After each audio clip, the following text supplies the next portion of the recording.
House of Cards. It's all House of Cards over here with Major's technology set up. There's many different software, and any one of them could fail at any time. But it appears to be working. Alright, so last week you guys had finished your battle with the Chien Jean Jean Jean. He had escaped the giant beast into the high forest, moving faster than you could move, and you guys deciding that returning to attend the festival is more important. You let the dog go. You return to the inn. Yep. I mean, we tried to chase after the dog, but it was gonna take too long to track it. They were moving. Yeah, I mean, there's the festival's happening. You need to be here. I mean, got 4 legs. We got 2. What are you gonna do? He'll be out there to find again. I didn't get my fast tracking skill until later, like immediately after. I imagine that Chien Jean Jean will make an appearance in a future adventure just because he's out there looking for those Lapin, and they live nearby now, so. Jean.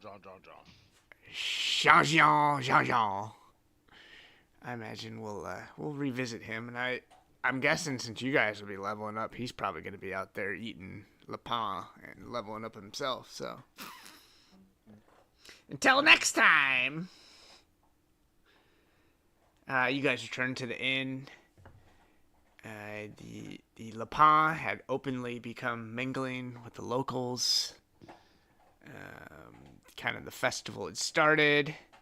The only Lapin who did not seem to be getting along very well was Bastien, the son of the leader, also known as the chef agriculteur. The Pakal's sister, Tania, longtime bartender, seemed to be especially disgusted with Bastien, as you instantly noticed that he was just, he was weird and would always, you would, if you look around the bar, you would catch him staring at you, always catching your glance. Something strange about that one. Anyway, the Gribble arrived and spotted the success of the Swamp Boys and the Murloc cruise, and that the shipping operation was moving along.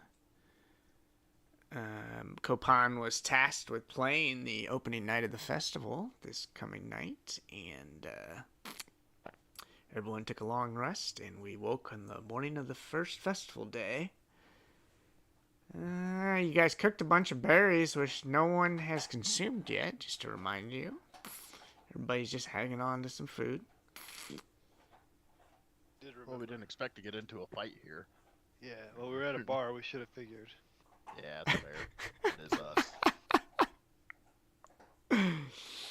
I mean, you guys did last time you were in the bar. I guess not. You guys are in here sometimes and things don't happen. I suppose it's hard to keep track. I mean, you're always in here, and sometimes you just get, like, given quests, and then sometimes you kill Mike Manhurts. Yeah. Right? It happens. Yeah. Oh, that dude, he had it coming, but... Yeah. So as the festival started, you guys were hanging out. One Willem Feathers showed up and asked Bjorn to watch his books while he, went to the bathroom again. As the man has problems. Yep. Bjorn pilfered a spell or two. I can't remember how many, but innocent. He got 1. He got Featherfall. That's right, because you rolled horrible. He failed. Yep. This is my only bad roll of the whole fucking night. It was the one that might have counted the most. Yeah. You got Featherfall, though. Did. It's a good time. Extra XP if you can use Featherfall in a way that somehow is useful in a battle. Alright. I'll just dangle that carrot out there. Yep. If there's some way you can work it in that it becomes a relevant spell in the middle of battle. Hey, I've got some ideas. Featherfall.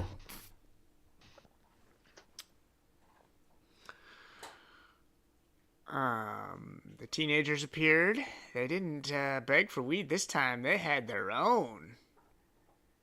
And seemed to be much cooler when they were stoned.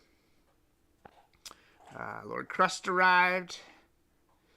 The Swamp Boys played the headline for the night, and Copan followed. He played a good set, but towards the peak of his final song, the aforementioned Halfling Havoc, what appears to be a troupe of some kind of jester, wizard, illusionist, something, pranksters, Demons. silenced his demons, Devils. huh? Devils, wow.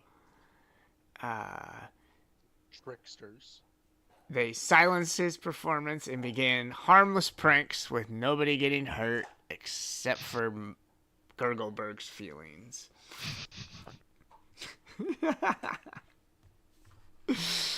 And as Gurgleberg's feelings were tossed about the floor of the inn, and various spells that didn't necessarily hurt anybody, but certainly weren't what anybody wanted, and chaos ensued in the inn, and that's where we find ourselves. Looks like round 3 of Halfling Havoc. I believe you've knocked out one of these halflings using non-lethal methods, I believe, despite, I believe, several party members wanted to use full weapons. I don't know what you're talking about. That sounds right. We have videos of it. We could go to the video. See a replay on that, George. That's AI. That's not me. It's made up. It's a deep fake. Fucking altered that shit.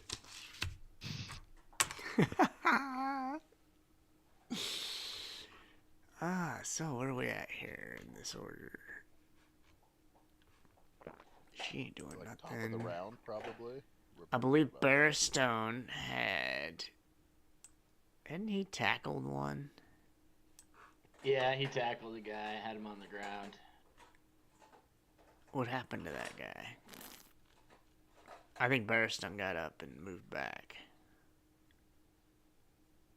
I don't know. Why is he over here then? I don't know. He's not going to do anything. Pakal's going to kind of shout and call for order in the inn! God damn it!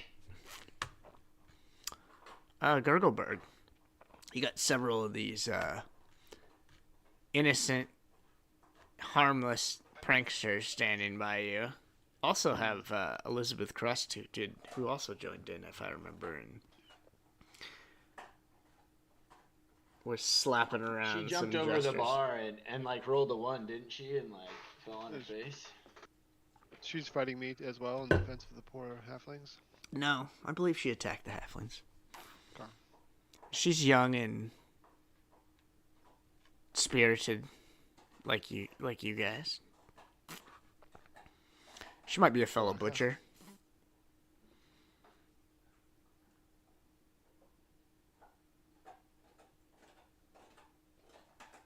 Oh. No. It's not my turn, right? It is your turn.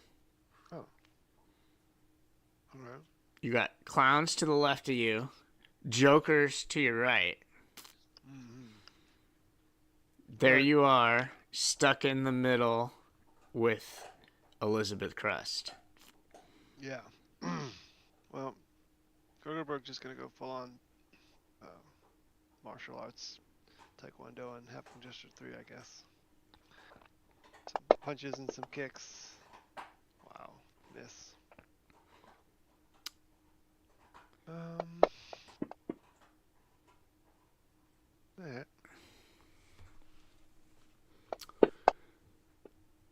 This will make this non-lethal. He'll have to kill people, I suppose. And then as his bonus action, he'll make an attack. He just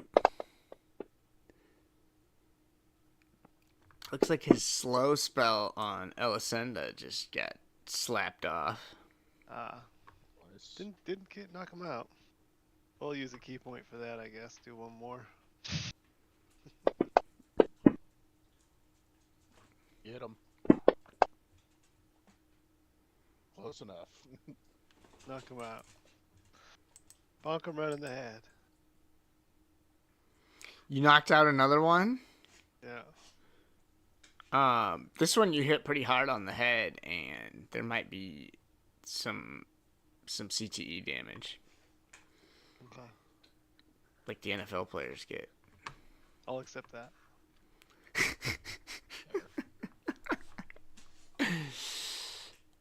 This crust soldier unit is going to, they're going to move up here, especially with Elizabeth Crust getting involved with these guys. Mm-hmm. I'm just going to get close and think about stabbing one of these jesters.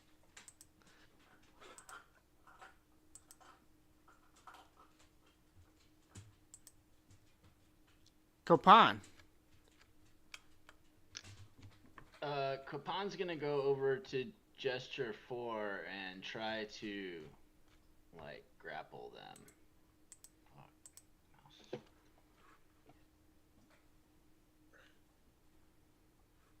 It's contested athletics, right? Yeah. 12. Number 4. He's got... He can use Dex, can he? Yeah. You're defending. Oh no. You grabbed him. He rolled horrible. He slipped. He slipped in some spilt fish wine over here on the rug. And you grabbed him. He's now grappled. All right, gotcha, little trickster. He's That's all I got.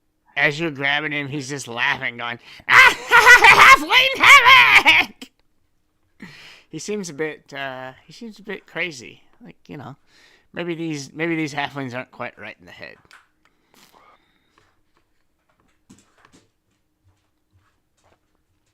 Elisenda.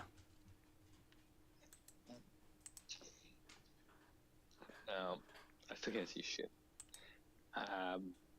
Now, me personally, Scott doesn't remember where people were, but I was just blinded, and I feel like Elisenda would kind of remember that there's a halfling somewhere nearby. I think to, like, I don't know, diagonally up and left. Can I make some sort of perception check to try and... No, you can attack. You know it's there. You can hear him. You can hear his little bells jangling on his little stupid outfit. Oh, nice. Yeah, I think But you just got have to disadvantage hear on the one. attack. Is what it is, because you're blind. I think you may have to Wait, tell didn't I? which one is closest, because we can't even see their tokens on the map. 'cause What? we're blind. We can't see their tokens because we're blind. Oh wait, So you this have one's to out, tell us isn't he? Which one he's needing to attack. Ah. Yeah. Oh, that one's gone. Sorry. And so's this other one, right? These guys are unconscious. I'm gonna get them off the board just because they're lying there unconscious. There's one. Yeah, he's kind of across the room from you. But yeah, you can make your way there. You're blinded, but you can hear Why where is she the still where they're blind? at. Didn't the jester that was blinding her get knocked out? Fail his concentration? No, that was He slow. died? Oh, that was slow. Yeah, I think and that blinded blindness is not a isn't. concentration. Yeah, it's a Yeah. it's from the color spray spell, so it's like it's just a 1-round effect. Oh. You can move towards it. You don't know which way to go. No, not at all. All right, I'll move you there. How about that? I love it. because you're blinded, and Fantasy Grounds is actually working like as intended. We don't know what to do. Say the map looks great, but I wish that it still let you like see tokens near. Yeah, and because I mean the fact is you can still attack and you just have disadvantage and shit, Yeah. right? So it's like Yep. you should be able to still see. I guess it's to try it so you can hide stuff, and it's to give the DM extra work. Well, not necessarily Anyway, work, so I but I feel- I get a little more room to play with what I want you to be able to see and not in like complete darkness. I feel like it would be appropriate, given the fact that I'm walking across the room, not being able to see with a giant fucking sword, planning on swinging it and hitting at someone, that I put reckless attack on myself. Cancel out that disadvantage. Nice. Is it Halfling Gesture 2 that's I'm next to, or 4? If you roll really poor, I'm gonna say there's a chance you could hit bystanders in this crowded, packed, naked halfling inn for your actions. I was thinking I would just do the same thing. Yeah. I understand. There could be some collateral damage. That's a risk we're willing to take. And of course you are. I expected Wait, nothing left from the butchers. Are you about to chop that halfling in half with your sword? I mean, my sword's still in its scabbard. I'm not, like, He's just I'm beating just on him whacking with a. it. Alright. I guess if the sword's in the scabbard, I mean, it's still just gonna do the 1d4 damage, but yeah, there's still a chance that you could hit people. Sure, yeah, no, but I don't think there's a chance I kill someone unless I'm very. Nah, Oh, you're just gonna hurt somebody with that scabbard flying around. Just roll it. Is it 2 or 4 For what? that I'm Oh, to attack? 2. Number 2. 2.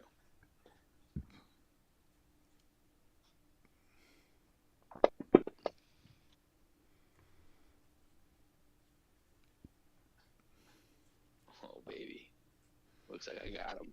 You just scabbard slapped him. So 1d4, eh? Yeah, plus whatever your normal damage would be, I guess, from strength. Yeah, plus 3. Alright, so 6 more damage. He kind of Halfling Havoc! Ah! Well, now I know exactly where it is, so I'm just gonna beat on him again.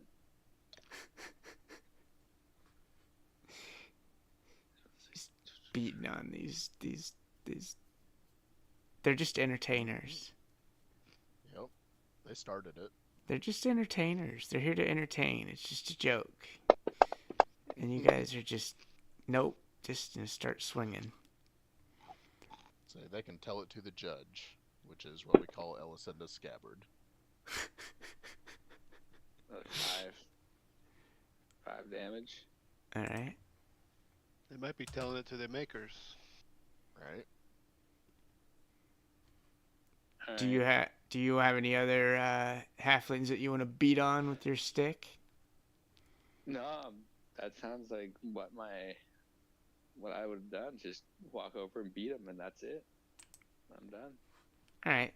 This halfling that you've been beating on.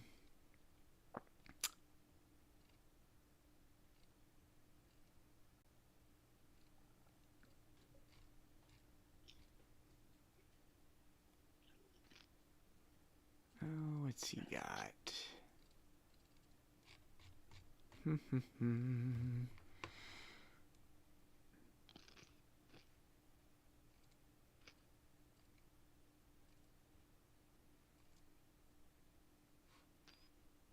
He's going to use his bonus action to disengage from you guys and sneak away this way.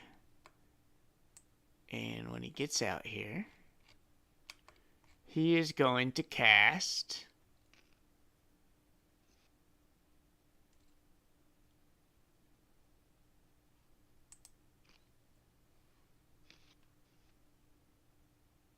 what should he cast? He's going to cast Cure Wounds on himself. Halfling Havoc! And he's gonna try and try and get out the front. Alright, number 4, who is grappled. He is going to cast... He's gonna cast Enlarge Reduce on Copan. And he's gonna try and make you small. 1 pill makes you larger, and 1 pill makes you small. But the one that the halfling gives you Oh, you're gonna make that doesn't save. do anything at all. Doesn't do anything at all. Go ask Copan. I think he'll know. Alright. When halflings. And then he's going to use his Step bonus together. action to... I guess he can't do anything. He's grappled. He's just going to squirm around, and he's going to go, Halfling Havoc! Let go of me! You're a fellow halfling! Join us!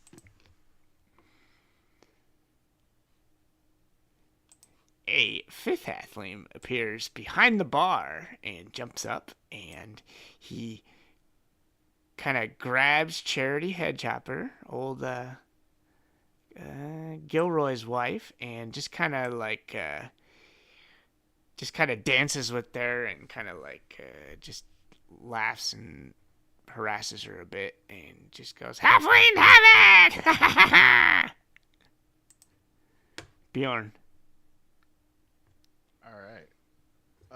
Bjorn, seeing Halfling Jester 5 like get awfully handsy with Charity, he's gonna burn a 2nd level spell slot to magic missile him. Whoa! Yeah. Whoa! You got in trouble for that last time. He's probably gonna survive this one. You just got your wand back after your suspension, and now you're gonna go It's and do it again. fine. Look It's at this! fine. Look at this! Wow.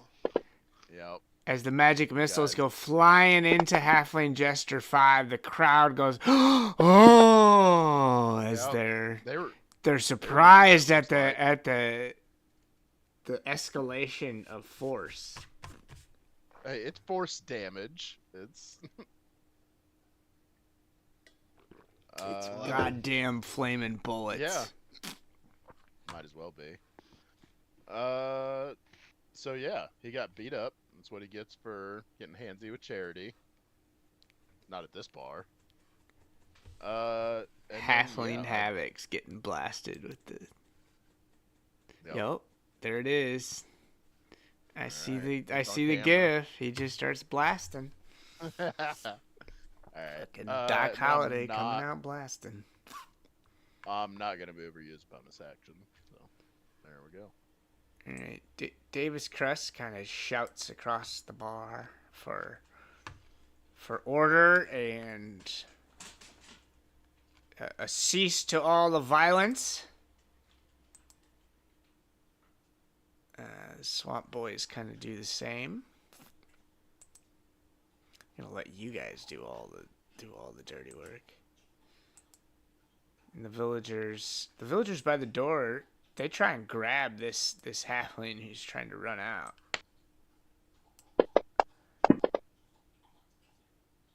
But they miss. They can't grab him as he's a sneaky little Halfling Havoc.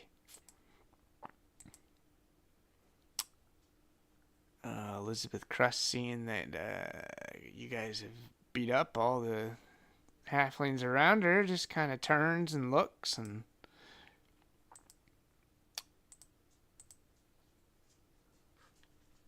Bastion kind of does the same. Everyone just kind of looks in awe at the people shooting magic missiles at them. This Lapin he backs up and gets out of the way, so he doesn't want to get hit by a stray magic missile.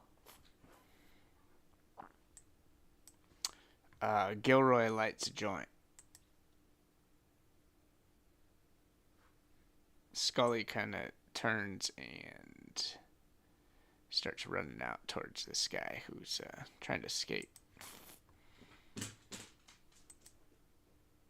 So I was muted, but old Dennis does not need to be afraid of magic missile. I'm very accurate, even though my eyes didn't work very well a minute ago. Yeah, you were blinded. You still. Yeah. It's scary. No.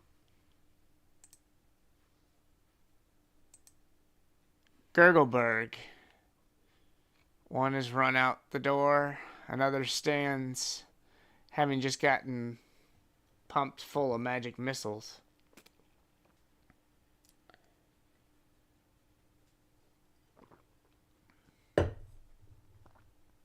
You gonna do anything? Sorry, I was muted. I think Gurgleberg kind of takes stock of the situation, look around, and probably see that it's pretty much under control. One guy left. We're not going to chase him. Copan's got this other guy under control. So I think Gurgleberg will just put a hand on Elizabeth's crushed shoulder and just say, I guess this is all under control. That was crazy, huh? She slaps your hand off and says, "Get your filthy lizard paws off of me." No, she doesn't. Elizabeth, which one is she? She's a daughter? Yeah, she doesn't really Right, do that's what I that. thought. Okay. I'm just kidding. Okay. So No, better watch out. There's magic missiles flying at those words. yeah, well, Don't be messing with Gurgle. Gurgleberg might be trying to make a new race. Tried to hit on Elizabeth Crest. Yeah. You're like, we should join our tribes in the ancient way. My cloaca. Would your kids be mermaids? The soldiers are going to move over, and they're going to attempt to grab this halfling jester.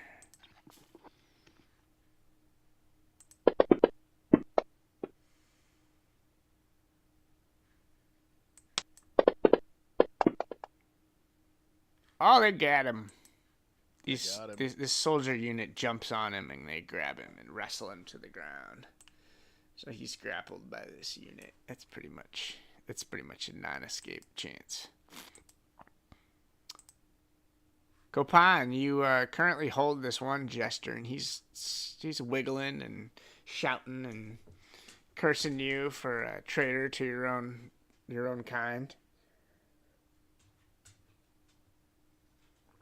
Can you pin him Copan would- free? Yeah. Copan would just kind of try to drag him over to the soldier unit. And I don't know really what else there is to do.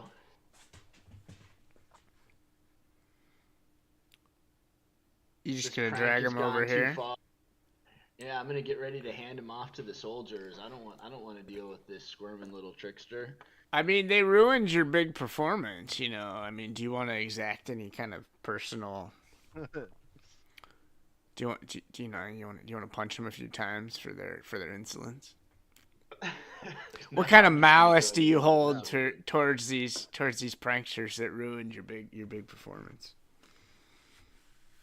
Not really any. I just wanted this to be over with so I can eat and have some fish wine, get back to the party. All right. So, unlike your fellow party members, the honorable Copan does not take any extra justice. I mean, it's a tiny little halfling. What am I gonna do? Beat him up? Yeah.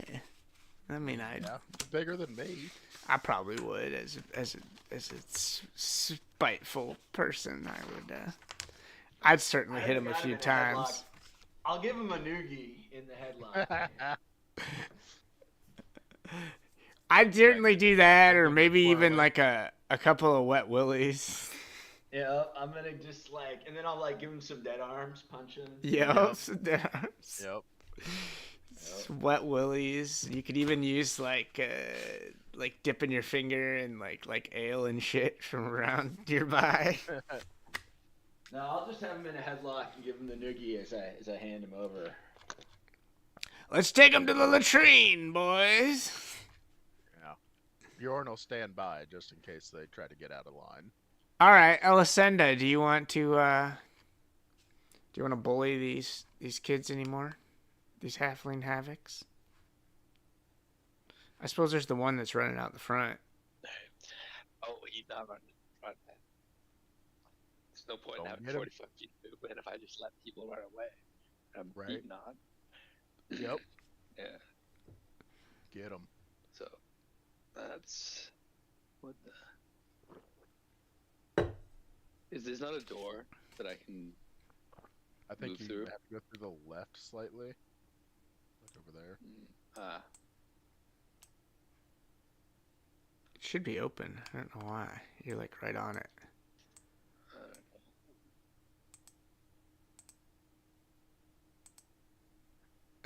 There's two of them. There we go. Okay. There we go. Whew. That was a tough one. Made it. All right. We couldn't get through the door. Block the door. And she is actually. Oof. Do I do the right thing? She is going into her rage. She's going to remember. You know, she's going to think to herself, like, WWCB, what would Copan do? And she's going to decide not to draw her sword for real, but she is going to attempt an intimidation check here. So she's going to bear like 2 inches of steel, you know, out of the scabbard, and she's gonna say, you know, we already have your friend. Like, come quietly. Like, this is over one way or another. All right, roll your check.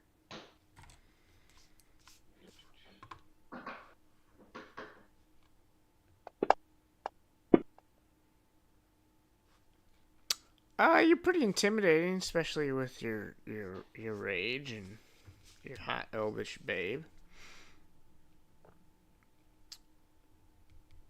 And the halfling kind of like falls backwards onto his butt and kind of sits there for a second. He seems somewhat intimidated by your quick feet around him and between him and the door, and then threatening him with the real blade. Shots have already been fired. He fears for his life. Then in that case, I will just, you know, stand between him and the door, try and block the door, and that'll be my turn. All right, he's just gonna kind of crawl around on the ground a little bit, like backwards from you. Not really attempt to run away. He seems a bit intimidated, and you know, it was just supposed to be a joke. No one was supposed to get hurt. This jester has now been turned over to these soldiers and is just kind of stopped really fighting too much and just kind of resigned to their arrest by the large human soldiers now grappling them. Bjorn, Alright. do you want to go and kill that one that's surrendered on the ground? It's tempting, but no, I'll be nice. How about you go and just kick him a few times on the ground? I mean, I can do that. No, I'm just gonna stand on guard. And Stomp him? just in case one of them tries to escape. I'm gonna hold an action to blast him with magic missile. Spit on They him. try to escape. Yeah. But no, I'm just gonna hold my action in case they try Okay. to escape. So that's what I'm doing.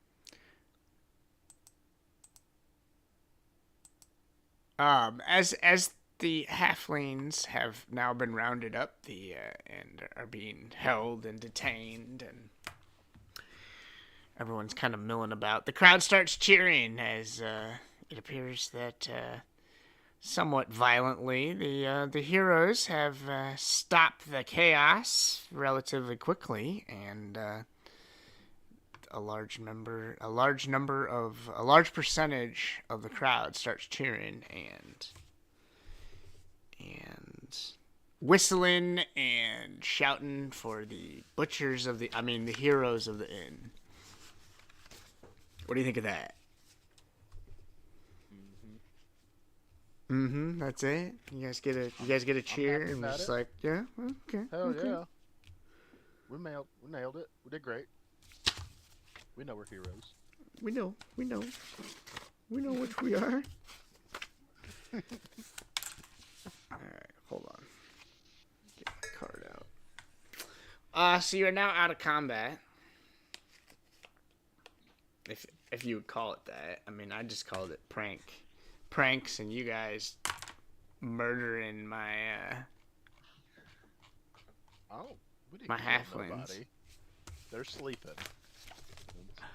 So the unconscious ones are dragged out, and through a little light questioning that you get as they're kind of being ushered out, that these guys don't appear. They appear to be kind of simple halflings too, simple-minded. They don't appear to be anything more than just a group of pranksters. Do you want to interrogate them more? Would you like to Nah, I say leave question that? Put them to the question? No, like the cock and ball torture from Casino Royale. The chair. I mean, if you want to do that has a certain plus to it on the roll. Yeah.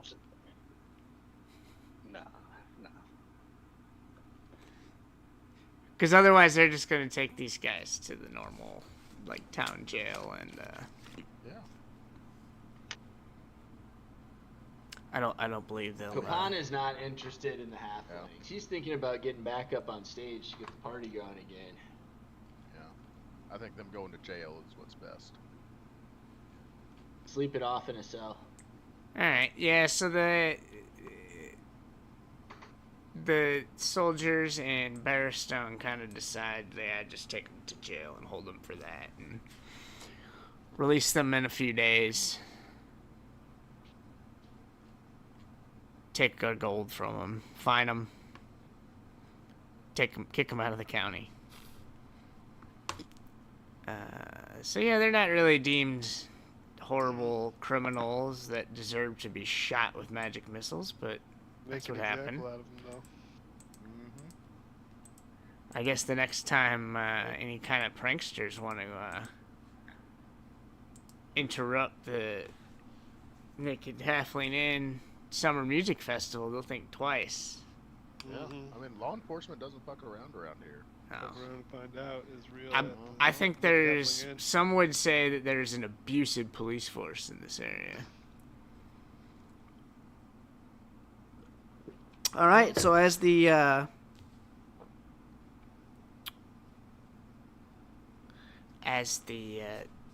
unconscious halflings are removed and the prisoners taken out, the cleanup kind of begins pretty quickly, and the festival continues as we're late into the first night. And I guess since you were rudely interrupted, Copan, the stage is offered again to you to finish your set if you'd like.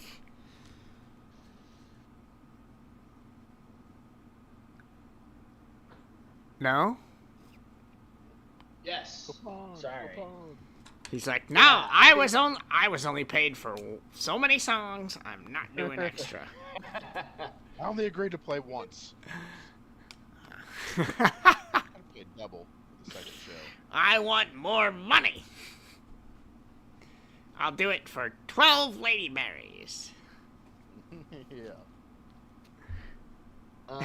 Yeah, Copan would jump back up there and say, I think it's time to get this party started back up. And he's going to say, I'm going to play this song for my dad, and I think you all know it, so we can sing it along. And I'm going to play the classic, Pakal Pakal, O Hero, the Arrow of the River. Nice.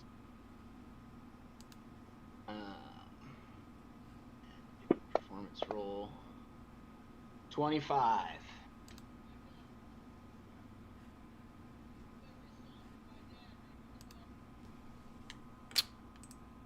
That's pretty good. That's good music, man.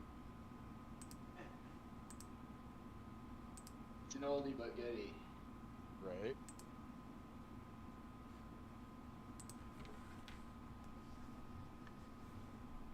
That is a pretty good roll. I'll mark it 0. Holy shit, where did my fucking page go? Where's my mark it 0 page? Yeah, so you give a good performance, and the night is saved. The Halfling Havoc does not ruin the performance of Copan as he gets back out there and finishes his song. And the crowd swells and everyone cheers. And the festival continues. As you guys, as Copan is finishing his song, Bastion comes up to, he walks by you, Gurgleberg, and he makes a comment to you that, you guys seem real tough on those halflings. Maybe a little too tough. And then he just walks away as he drops just a criticism. Oh, that's how we handle things around here. I would tell him I take that as a compliment. Yeah. So the night has waned into the wee hours. It's getting the festival continues as it is, pretty much a party all day and all night. But you guys are getting tired. Would you do you want to make party rolls, or would you like to take a long rest and see what the next day brings? I want a party. I want a party. Yeah, man, I like to party. One last round before bed. All right. Well, let's do the aforementioned wisdom and constitution saves. Let's start with Gurgle. Are you partying? Yeah, Gurgleberg partying. Somebody's eating on the microphone. Sorry for that. I unmuted myself at the wrong time. You gotta share if you're gonna eat on the microphone. Yeah. Are you partying, Gurgle, or what? Yeah. Oh yeah, Gurgle's partying. Are you rolling? Yeah. What do we got here? So a wisdom save and a and- con save. Okay.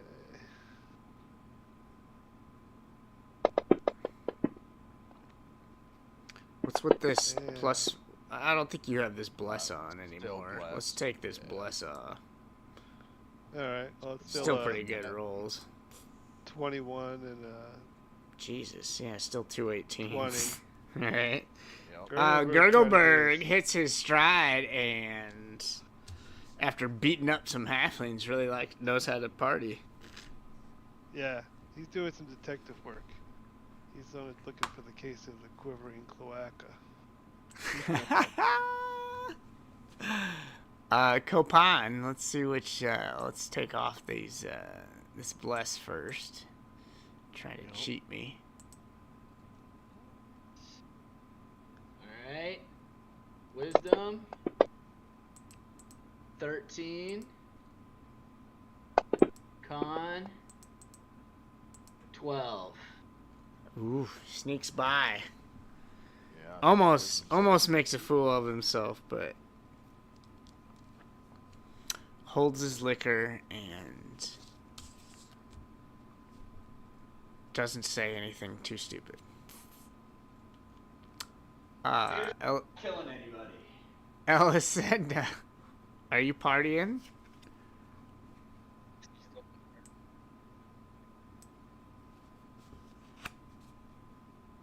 She, still feeling the after effects of her rage, and she's ready to blow off some steam.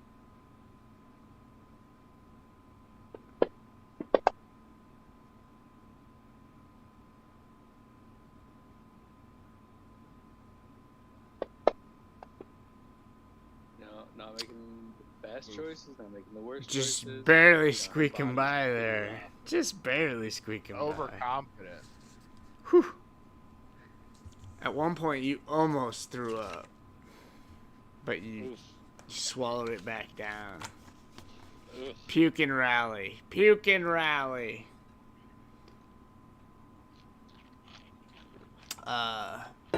Bjorn, are you partying or are you gonna be wise? Nope.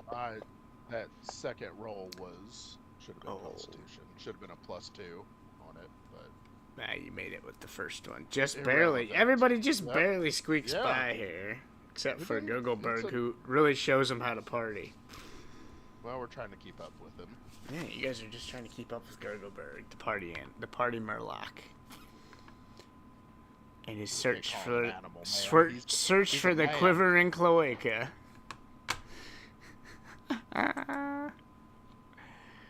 Alright, so you guys party into the night a little bit after Copan's performance, and it is now getting into the wee hours of the morning as the party's still going. I'm going to say that Lord Crust and all the dignitaries have retired. Even Pakal has gone to bed.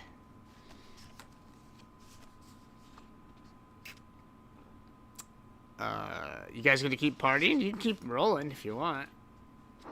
XP chances, but there might be some deleterious effects on the next day's rolls for over partying. I think I barely made it this time.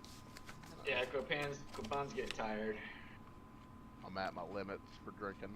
All right. Well, you That guys last made it. round was rough. You guys made it pretty late into the first night of the festival, and you stumble upstairs somewhat drunk, but not out of control, as everybody barely made their rolls. And I will give the long rest. Let's see what I can award for beating up a couple of small, innocent halflings.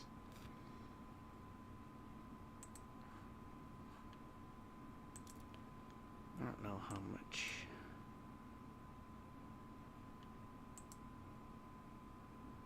I suppose I'll just go with that. Alright.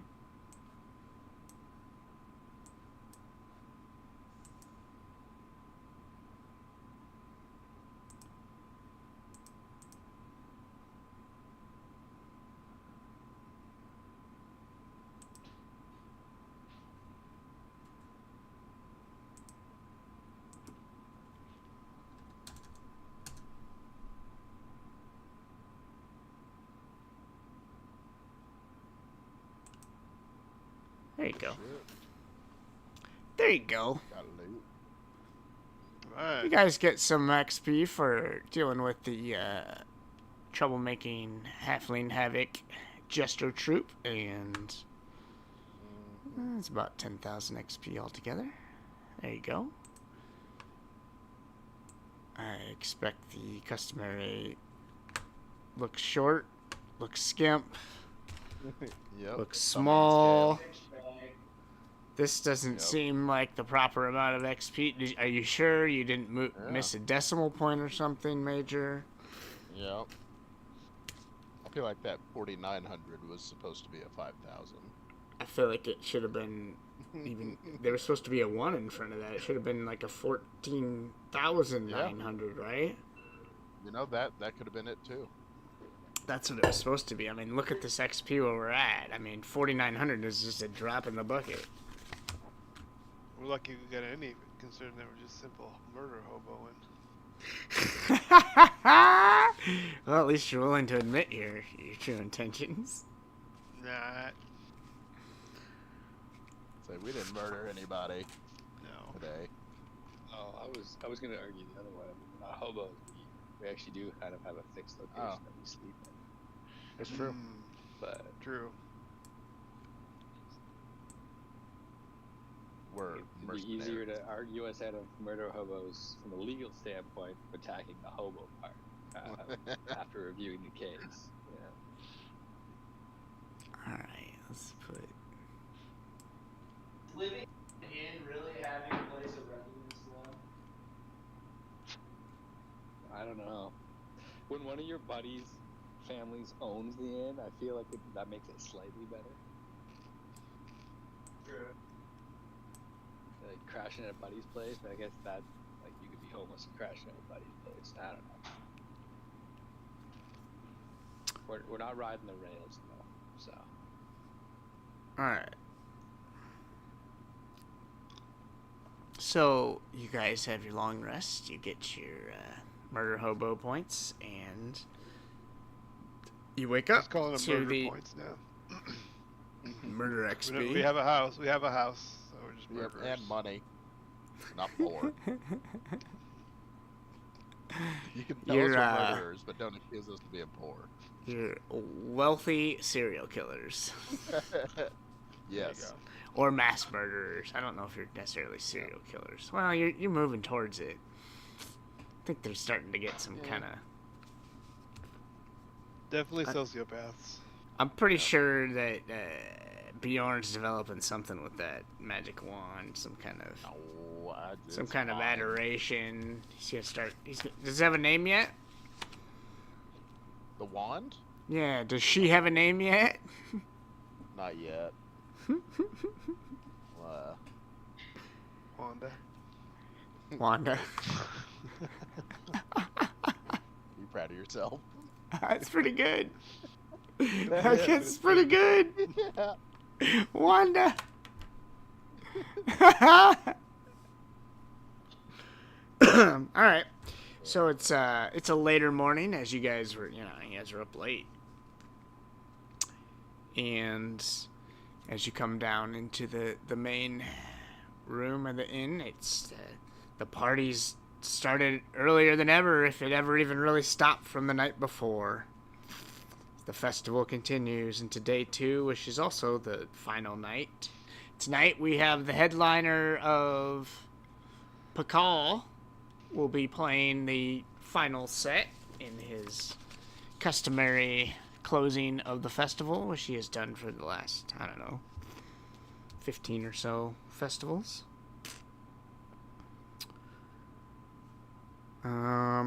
As you guys are, sitting around waiting on breakfast, let's round y'all up.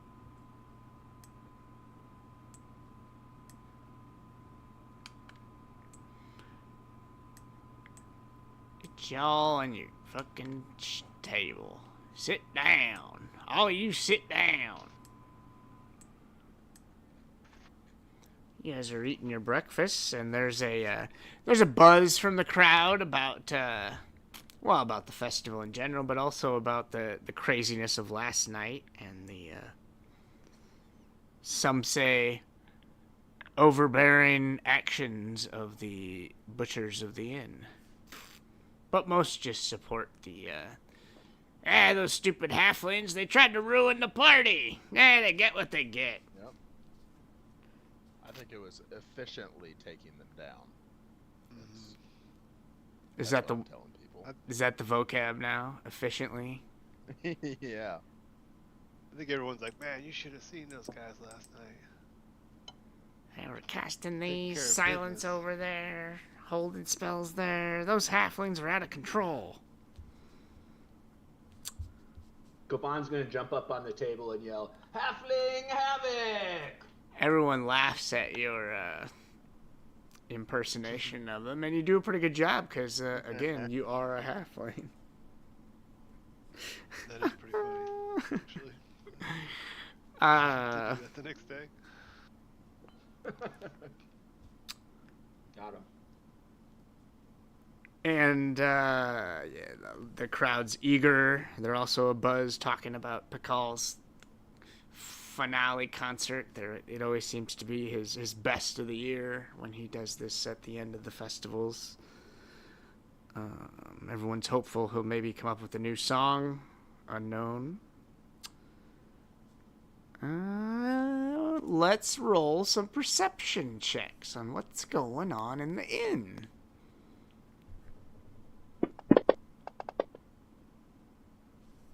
What do we got? What do I got here? Ooh, Gurgleberg's on high alert ever since that halfling shenanigans. Yep. We're waiting on Copan's a lucky somebody. halfling. We're waiting on somebody. Elisenda. God. We're waiting on a rollout Elisenda. There it is. Jesus, everybody's bright-eyed and bushy-tailed today. Alright, I'll mark it all fucking 0.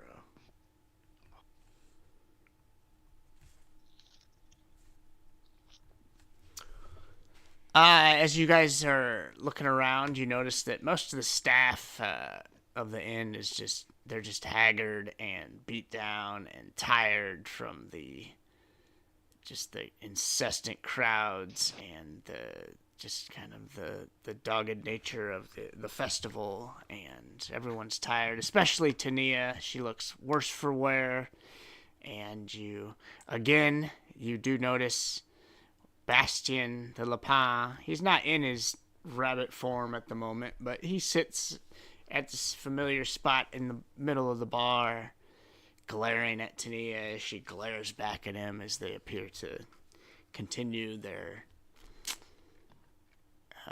confrontational relationship. That rabbit cursed Tania or something? She looks pretty haggard.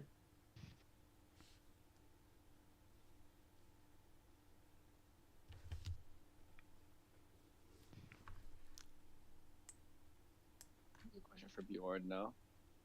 Yeah. I am not very good at detecting magic. And by that I mean I don't have the spell detect magic. Fair enough. I mean, we could do like a medicine check or something. You can just shoot your wand at it. That's fair. It works for most problems. Just put my wand at any problem. Yeah. Maybe I'll just shoot my wand at him and see how that goes. Uh-huh.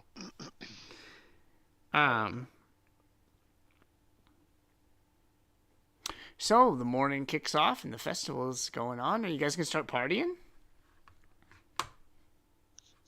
Yeah, I mean, festival's still on. Fuck it. Hair the dog. Hair of the dog, guys. Hair of the dog. Let's Yep. make these party rolls. These are only going to be a DC 10 as it's early in the morning and you're coming in hot. Yep. Wanda Sparks. Yeah, I love it.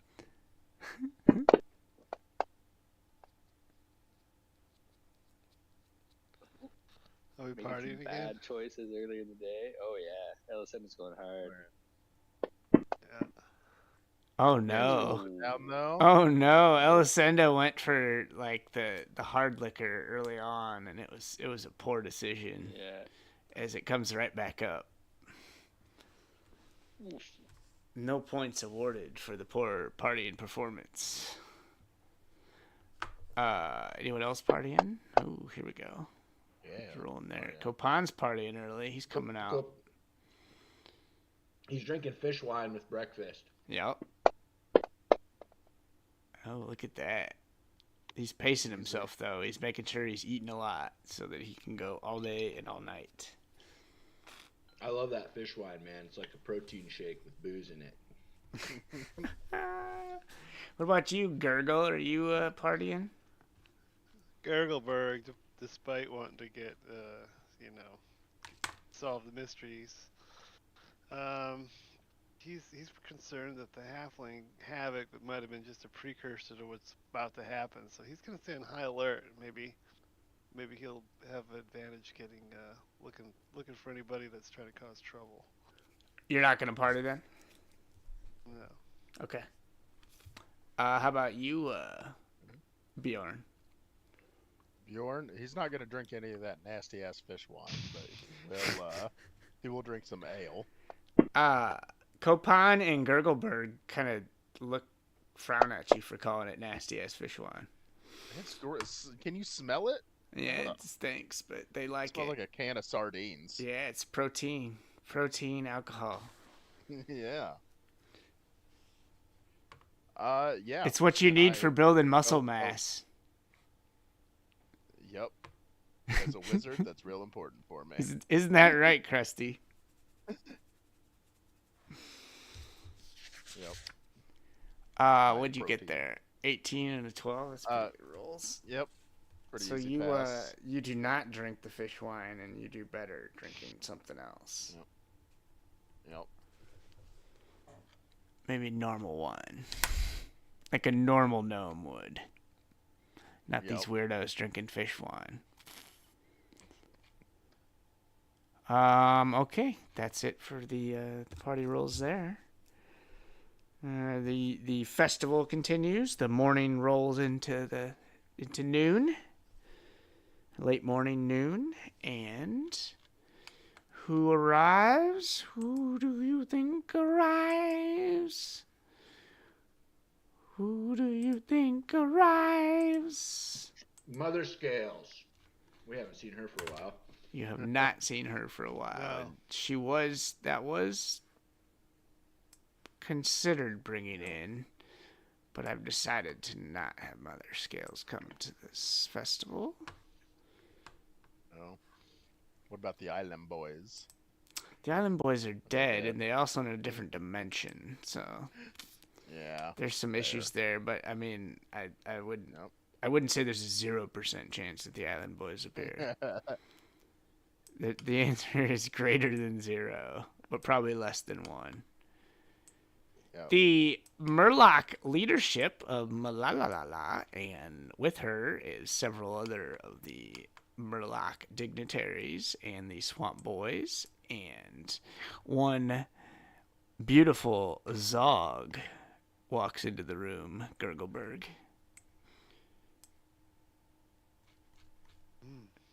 With that sexy cloaca shaking. The one from the recent past? Yeah, from your girlfriend just walked in, Gurgler. Alright. Yeah, and Copan elbows you and says, "Look, it's your cloaca."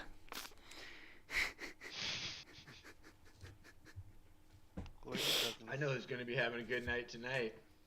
There's going to be some fishy fun going on.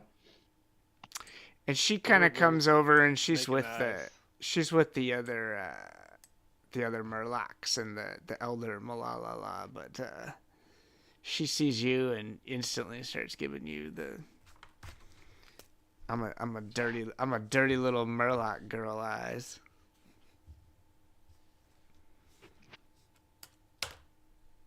Gurgleberg starts shifting around in his seat. He's getting uncomfortable, getting a little hot. Also, after that, Davis Crust arrives again. That picture. What? Oh yeah, that picture's That great. picture. It's the best one. Krusty comes to Iowa, holding the bomb.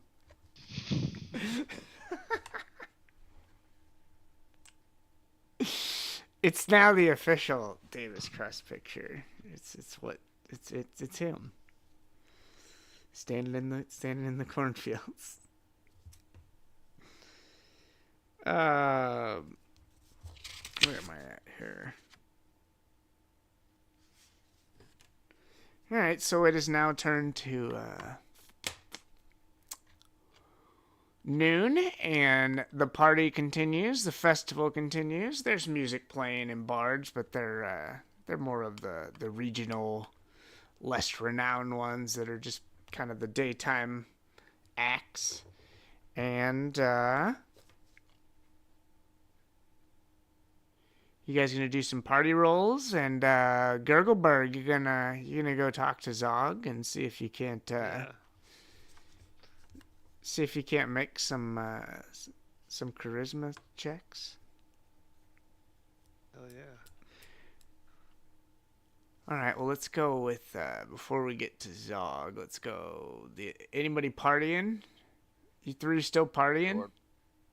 Bjorn will. He has zero reason to believe there's danger ahead, so he's having a good time. Oh damn, Copan's making good decisions with the fish wine. Although Although one drink went down the wrong pipe, and now he's burping up fish wine for a while. Gross. Yep, it's really gross. Alright. Bjorn's drinking too. Oh, He's smart about how much he drinks, but it's not. Yeah, some of it didn't go down well, but he's Nope. he did not throw up. So, well, not that anyone saw anyway. I feel Yeah. much better now, but Maybe you did throw up, but you were discreet about it. yeah, I'm cool. I can party. It's Elisenda is making good decisions Making better decisions and and feeling good. and feeling good about her better sorry. decisions. She's gonna start being very annoying. She remembers that we got some dream weed last night, but we still haven't smoked it, and she's kind of sick of not being there. Scott, it's pot before beer. You're in the clear. Beer before pot, and you're not. So, I mean, if you want to go down this route, it only leads to misery in my experience. Oh yeah, that's what we're doing. All right, well, before we get down that route, let's see what Gurgleberg's got for trying to make his initial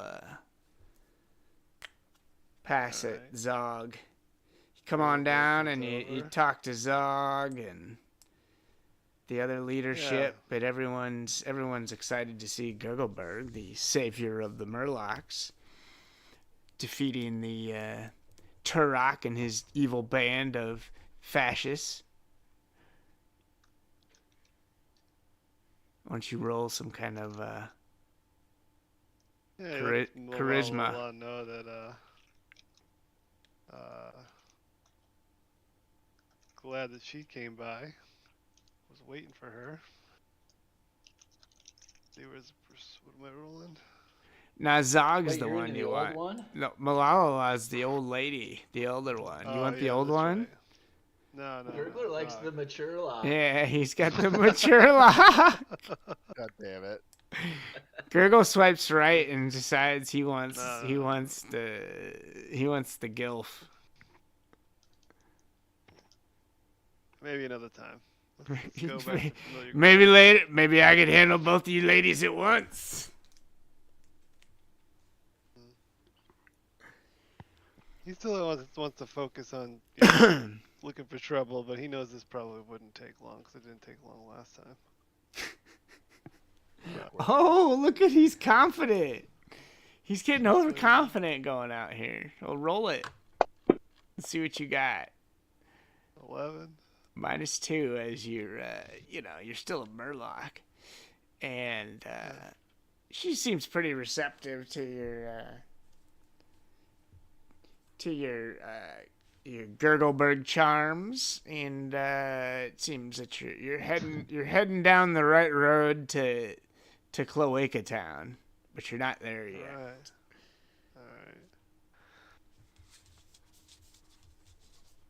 All right. What else? Oh yeah, we were gonna smoke some dream weed, weren't we? All right. Well, Elisenda decides that she wants to smoke some dream. Are you just gonna smoke right at the table, or are you gonna go hide somewhere? No, I'm gonna smoke right at the table. Just gonna dude style right at the table. Yeah. All right. Well, you pull out a little bit of that dream weed that Gilroy had given you yesterday. 2 days ago or something. 2 days ago, maybe. And I don't know. How you gonna smoke it? I mean,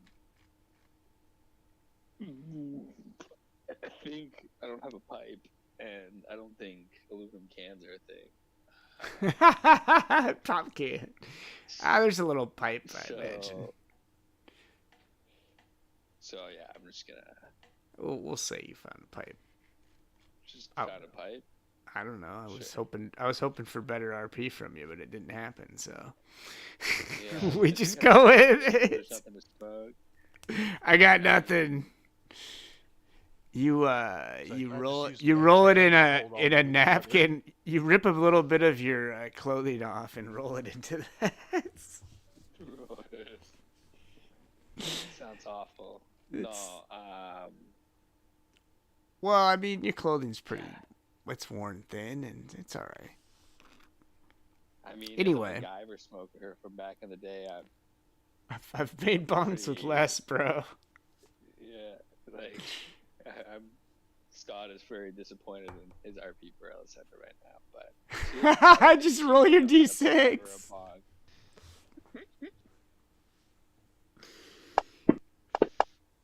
I feel like Bjorn could Okay. probably help you out if you needed it. So as you Some take a parchment hit, from the skull. your vision is cloudy as you get that familiar dreamweed in your lungs, and as you exhale, the clouds of your vision kind of clear, and you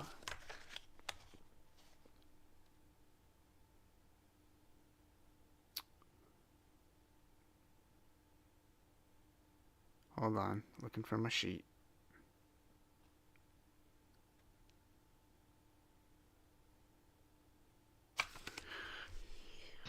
You appear in a field that is somewhere nearby. You're not exactly certain, as you're kind of new to this area and you haven't really been everywhere in the county, but it feels like it's somewhere within a few miles of where you're at.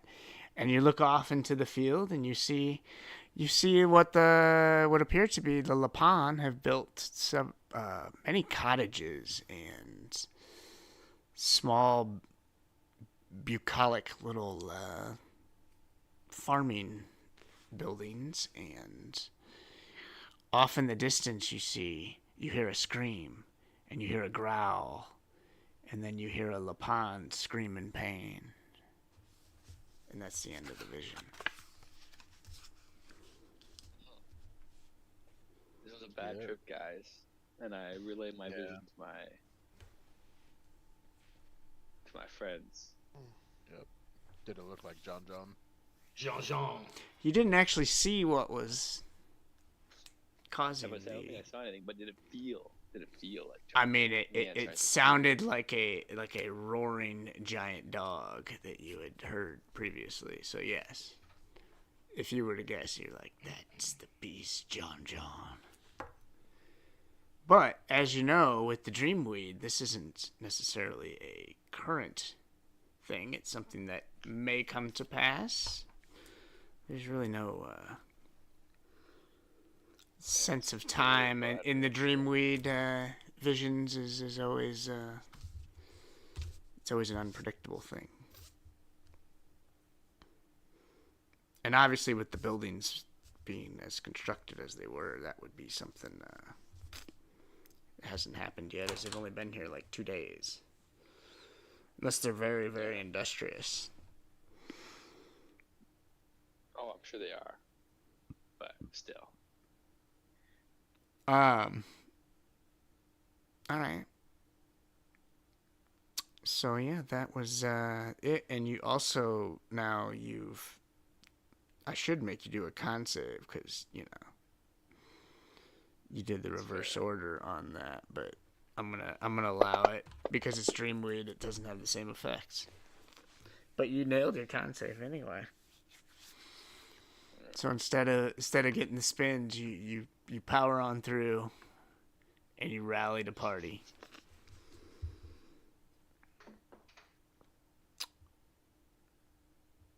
Is Too anyone? early for Copan to be smoking Dreamweed. Yeah, Copan's trying to behave. It'll ruin my game if I meet some halfling babes. What about you there, Bjorn? I think Bjorn's probably good on it. Oh, Bjorn's passing. He's fine. He's All pretty right. drunk. He's been drinking pretty heavy today. All right, he's gonna pass for now. Maybe later. No. He's not Definitely saying no forever. Just no for now. Yep. All right. Well,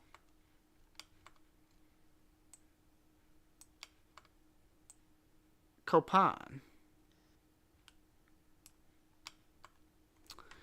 Speaking of keeping yourself sober for hot halfling babes, a certain hot halfling babe catches the corner of your eye as she's dancing over in the side of the, kind of near where the stage is at, as there's just a small, unnamed NPC band playing, and this, as you're looking around, you all of a sudden catch the eye of this beautiful, beautiful halfling just dancing around.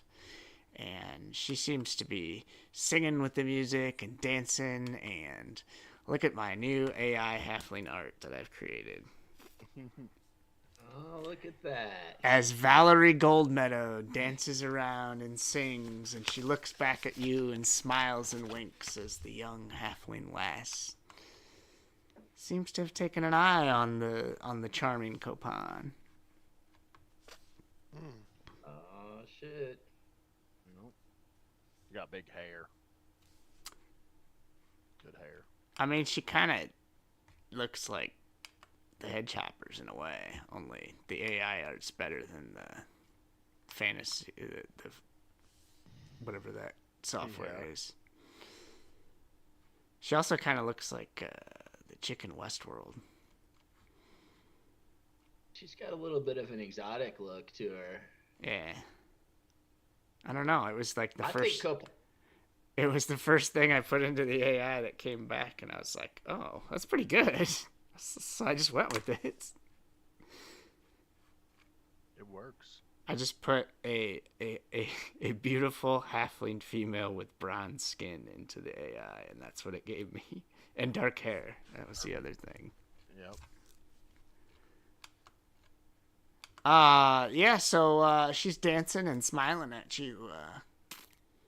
Copan, are you going to go over and introduce yourself and Copan would roll over and introduce himself and put his hand out for a dance. She's like, I know who you are, and laughs and welcomes the dance, and make your charisma roll, however you choose to. Can it be performance since I'm dancing with her? Yes. Ooh. 27. You come in and you like Patrick Swayze and Dirty Dancing. You just come over and just start just start melting there. Just come over and nobody puts Valerie in the corner and dance around, and she's smiling, laughing, you're charming. It's all going very well for Copan. Gurgleberg, you are engaged in your seduction of Zog again. Would you like to attempt to further that along with another charisma-based roll? Talk. What was that? I'll continue the pillow talk. Yeah, you're gonna give her a little small talk, see if you can't get her to check out your room upstairs. Another 11. I mean, she's pretty receptive, as there's not a lot of famous Murlocs around to partner with, but your game could use some work there, Gurgleberg. You could you could learn from Copan. Let's say that. That's okay. Back to you, Copan, as the dance ends, and she smiles and laughs and asks you to buy her a drink.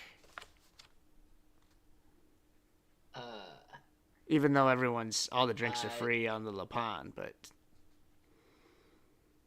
Or would you get me a drink? I think, Copan would take her over to the bar and order 2 glasses of summer wine from Tania. As you come over, you also notice that Tania is continuing to glare at Bastian, and Bastian continues to glare back at her as their confrontational relationship continues. Also, Mama Hedgehopper comes over and sees you with the beautiful young Valerie Goldmeadow, and she instantly starts giving the mom eyeballs and looking at this girl who's with their beautiful boy. All right. Copan pretends not to notice. Make another roll, Copan, and as you attempt to maneuver between the elder women in your life and your new hopeful. How about let's use persuasion this time. Oof. As I kind of just diffuse the situation and act natural and pass out the wine to my new friend here, Valerie.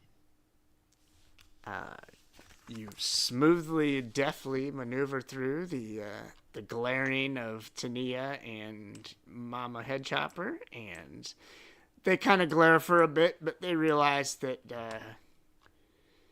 gotta let the boy fly, and they leave you alone to your attempted seductions.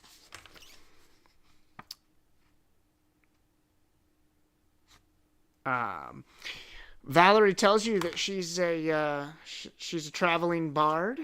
She's young, just getting started in her career. She hasn't really played anywhere, but she hopes to stick around the end for at least a little while and see what she can learn from all the musicians around, especially the great Pakal. Yeah, I would tell her that the finest bards in the land come to the Naked Halfling Inn, and the finest, perhaps, is its owner. So My she can stick around dad. as long as she need. Yep. So yeah, it seems like she's at least gonna try and stick around a bit, which might be good news for you, Copan. Mm-hmm. Hitting on She don't chicks stick in around. front of your mom. Yeah, that was kind of Well, fun, she wasn't wants it? him to find a nice girl. You know, She had it's to about eyeball him. time. Who's this bitch?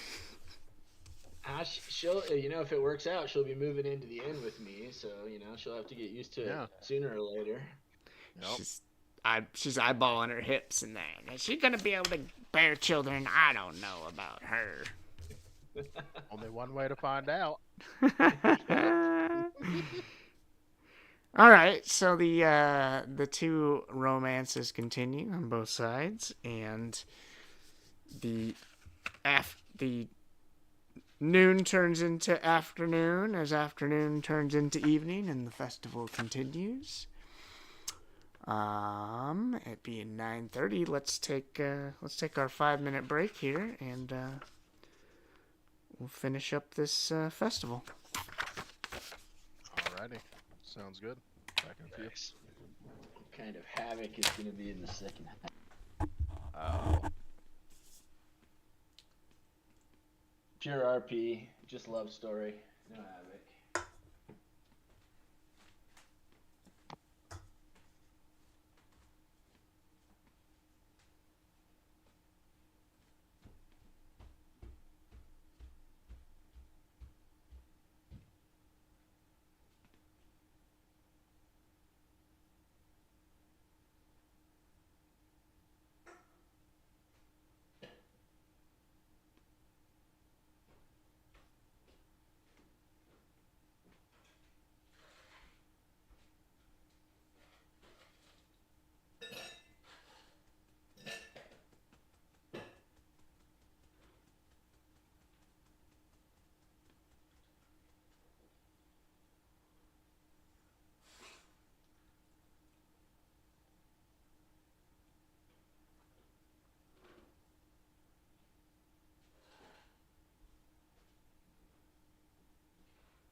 I'm back.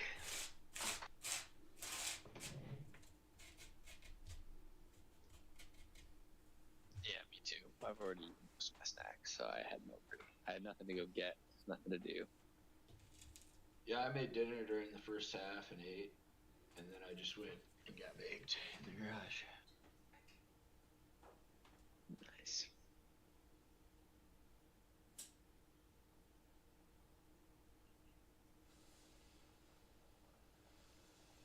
So now our game has turned into a dating simulator. Yeah. It was obviously the next evolution that was coming.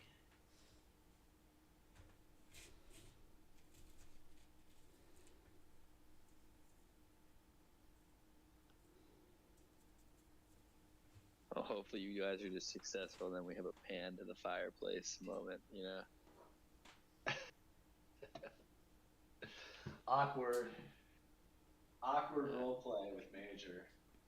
That's always how I dealt with it as a DM, was just like, okay, yes, you take her to your room in the inn, and that's just, like, you can think up whatever happens from there. I'm not doing it. Yep. Major's all roll to hump. Like, What's your performance roll? It's... yeah. Come on, can't I use athletics? Yep. Athletics. Well, you've been drinking, so if you get a 1 or a 2, that's whiskey dick. Oh, that feels generous. Only a 10% chance of whiskey dick. Yeah. I drank a lot.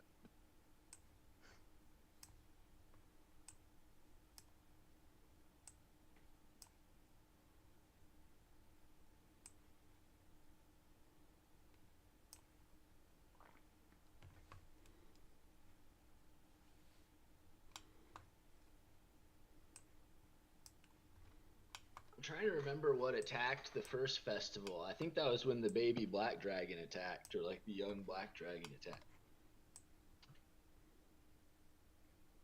I think that's what happened. I feel like we already talked about this though. Maybe we're gonna end up fighting a dragon today. No, probably not. It's probably gonna be mischievous pothead kids Yep. letting off fireworks behind the inn. Yep. Oh.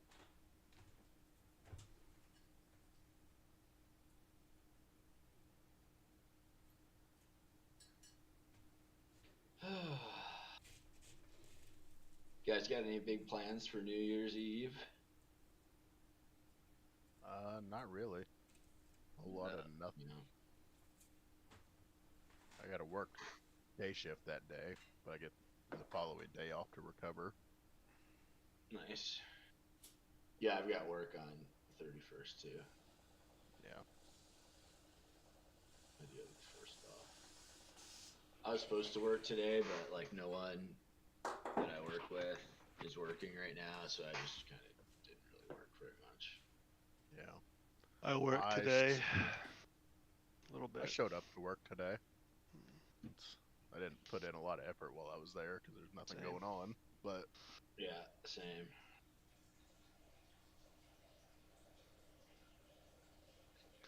Boxing Day is also a holiday here too, so fair. everything's shut down. I think isn't that a holiday like literally everywhere but America? So I feel like We don't get I it off. feel like several in European Canada, countries. it's basically like Black Friday. Like, it's open Yep. because people are just out spending money. Yep. Yeah. I think Ontario gets it off as a statutory holiday. BC doesn't.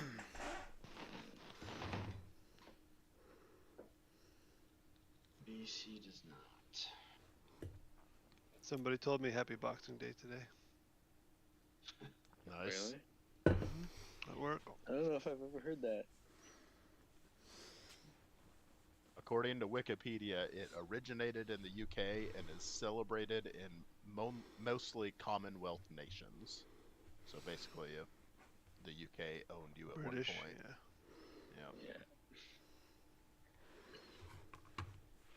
I mean, that Columbia tracks. doesn't participate, despite being part of the Commonwealth. Yep.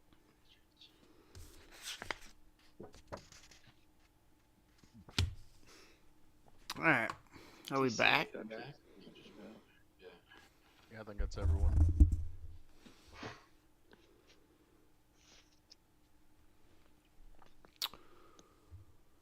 Okay, so the festival continues into the evening.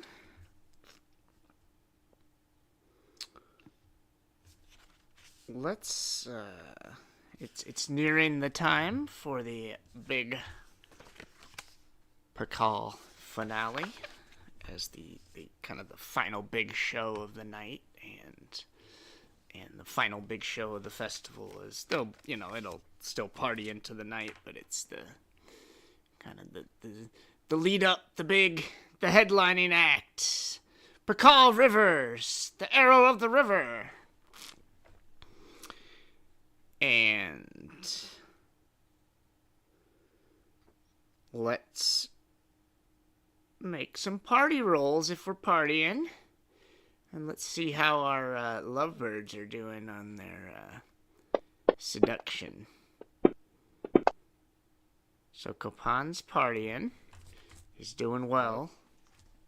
His halfling luck continues to come in handy. He is fucking killing it. Gurgleberg is trying to convince Zog of his Murloc-ness. Intentions. And he's doing okay. He's doing better. Yeah, Tad, I think you might be muted. Oh yeah. Yep. Lucky Good work, 13. He's moving it along. He has not committed any errors which he cannot get out of. He has not called her fat. He has not insulted her mother. None of those errors.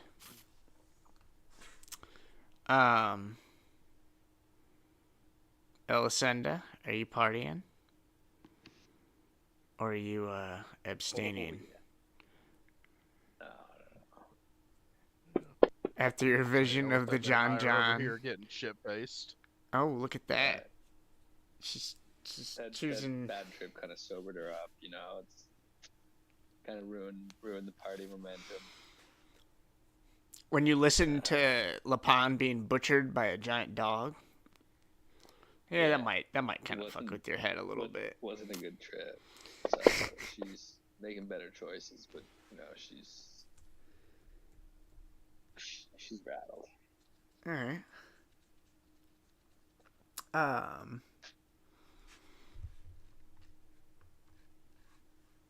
Bjorn. Yep. Oh, little guy's going after it. Oh, he's doing better I'm though. trying to keep up with Elisenda. But it's not enough as it's getting later in the day and those DCs are climbing. I figured. And Bjorn can't quite hold it and might lose. He loses it a little bit under the table, but only a few people see.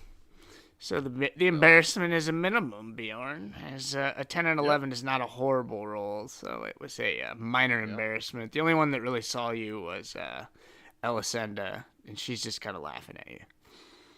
It's all good. I'm gonna cast minor illusion on the vomit on the ground, and no one can see it now. Just cover it up.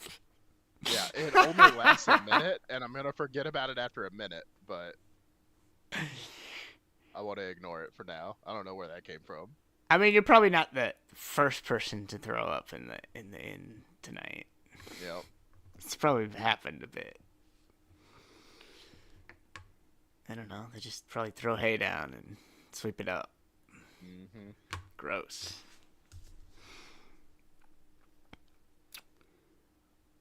Dun, dun, dun. Copan, would you like to make a seduction roll on your hot halfling babe? Oh damn! 25 persuasion. Jesus Christ! Nice. Can I say I'm a rock What'd you star? put in her drink? She's just like all over you at the bar, and you're not even really having to try Copan. It's like, yeah, this is what it's like when you're fucking playing the Naked Halfling Inn Summer Music Festival. It's pretty easy to get these chicks. Damn, it's good to be me. Damn, it's good to be the son of Pakal. So yeah, you got you're basically just she's just a question away probably. And as the festival continues, it is now becoming time for Pakal's finale. Let's all make a perception check on the room.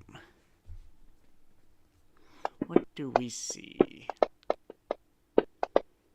What do we see? Like Bjorn sees stuff. Everyone else might see stuff. Maybe.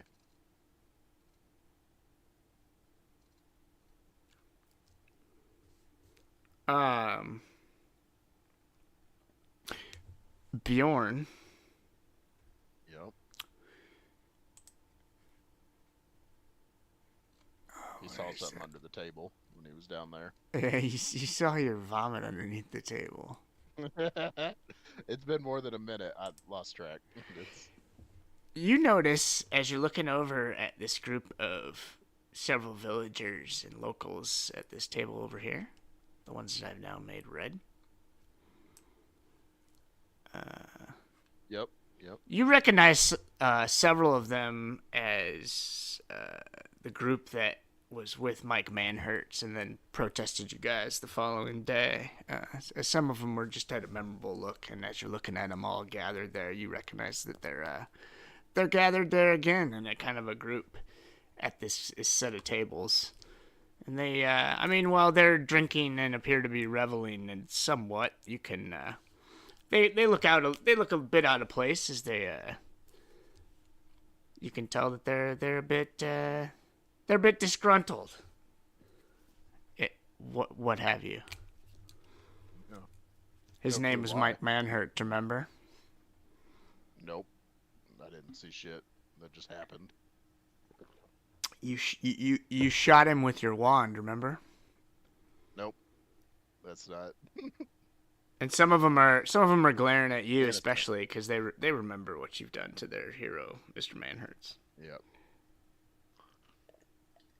So yeah, that's what you noticed. The rest of you don't quite notice that, except you all notice Bastion when you happen to glance at him, as he will always meet your eyes and glare back at you as you survey the room. He seems to have picked up on the Manhertz faction too, and seems to be eyeballing them a little bit more closely. All right, so that's what you guys perceive. Let's get these guys kind of over here, back from the stage. Pakal takes the stage. He comes on up, and everyone cheers loudly as he gets up, and he's waving his arms in the air and laughing, and everyone's just a thunderous applause. And as the applause dies down a bit, Pakal calls over to him. He calls Lord Crust up on the stage, and he says, "Lord Crust, and my new Murloc friends, Malala and Dennis Satur, the Lapan, I call all of you onto the stage." And they come up onto the stage with him, and he says, and as he's up here, he looks and he says, "We need drinks." And the bartenders and Mama Headchopper and Tania quickly bring up drinks to them, and he holds them up and he says, "A toast, a dedication to Hickory County, to the Lady Berries and the the future of our three peoples combined into the greatest summer ever. And he holds them up, and they drink, and there's a big cheer, and you all cheer, I assume, because if you're gonna cheer, we need to roll to see how well you cheer as a charisma check. Yep. Cheering. Cheering roll. You like that? I thought that was a fun one.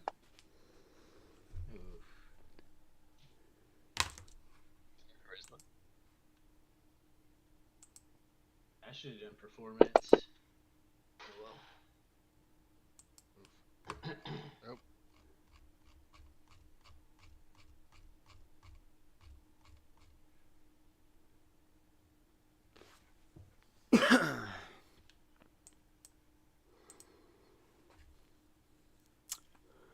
What'd you do here? Oh, Copan, what happened? I was You were- distracted looking. You at were the girl. distracted trying to with Valerie all rubbing up on you.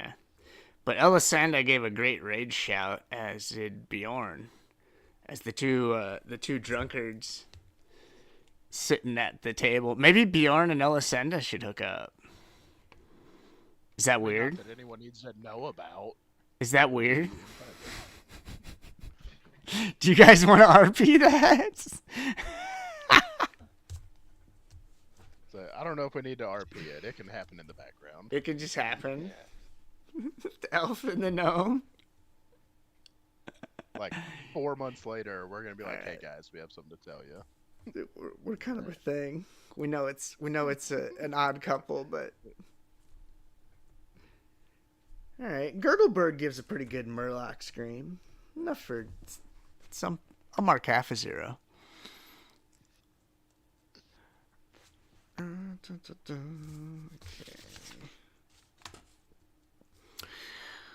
So you all cheer, and they all drink and they toast, and then something's wrong. Copan, you look over at you, and you see Bastian moving towards you as he's drawn his weapon, and he's moving towards the stage as he kind of comes past you. Oh shit! Everyone on the stage begins to all of a sudden choke and grab at their throat and drop their cups, and they all fall to the ground instantly at 0 hit points. And as you look, you see Tania is not Tania, but Tania is Alapa? Oh shit! Where an elfish assassin known as the Order of Autumn. And the elfish assassin that was Tania grabs a weapon, a blade out, and moves towards Pakal and Davis Crust on the ground as they are choking to death. And it says, and he turns and says, "The Oi I Drog family sends its regards," and raises his blade. Roll for initiative. For the wedding. Almost. Pull up one spark. Alright,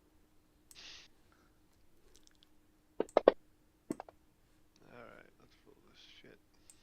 Yep. Come Yeah, on, as soon baby, as- no whammies. Yeah! Nice. Damn. Autumn assassin, my bitch.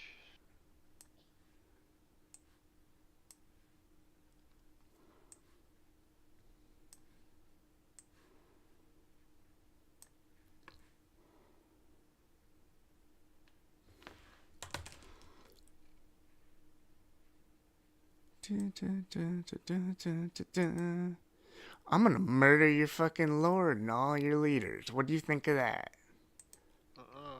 They're on the ground dying right now. Poisoned. Damn. Somebody needs to help him, not me. Not it. I can't help with that. Copan can. I mean, I've got medicine, but I don't think that's the move. I don't think. I've got lay on hands. All right. Gurgleberg is gonna immediately go for the Autumn Assassin. Yeah. He's 25 going down. feet. I've got 40 feet of movement. I'm gonna jump over the table and weave my way through these people. I assume that probably uses some extra movement. Yeah, this is kind of rough terrain, just with how crowded it is. Okay. Well, can I get to him though? Do you have 50 feet of movement? All right. So you're gonna say it's all rough terrain. Okay. Yeah, I'll use I can use a bonus action, but. I mean, that makes sense, doesn't it? It's a crowded. That's fine. It's like a packed in. Totally.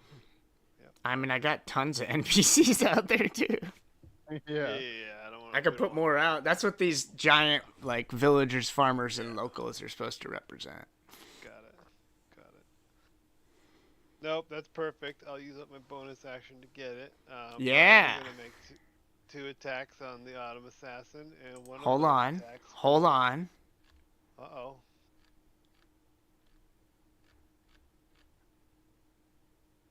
Pole Arm Master or some shit? No, that's all right. He can half damage an attack on him, so he's gonna half damage your first attack. I'm gonna do Stunning Strike with one of these attacks if one lands. Boom. I'll probably try it twice, really. Oh, that's a miss. 19 is a miss. Yeah. Alright. Try again. Yeah, that's gonna hit. Oh, there you got him. Ergelberg. Alright. 9 points of damage. Partially resisted. What was that all about? These are some.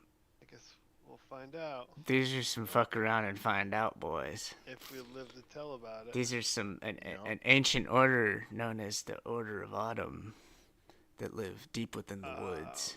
Oh, I should have done the other That do the dirty work for the elvish nobles. Elisenda has heard stories of them. Yeah. And apparently, her uncle has hired them to exact a revenge for their transgressions of Lord Crust. Alright, let's see if I can land the Stunning Strike on him here. Ah, he succeeds. Alright, that's my turn.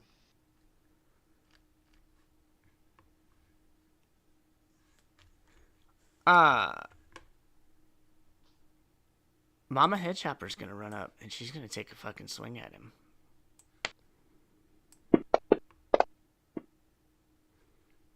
She's not gonna let him murder her husband. But she misses. Elisenda. So I kind of want to, like, I would have heard of these people. Are they like soul assassins, or are there probably more? You know there's probably more. They travel in groups. Especially for something like this. Yeah, okay.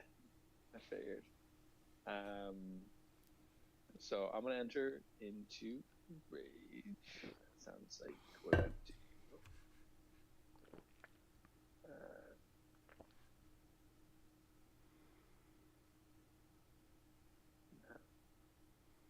Oh, okay. And I mean, for now, I guess I'd hop up on the table and I'd tell all my companions, keep your wits about you. There's probably more of them. And then I would.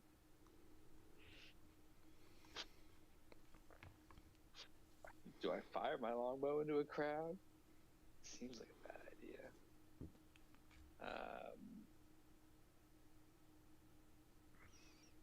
Seems like a bad idea. I am going to cast Firebolt on the Autumn Assassin.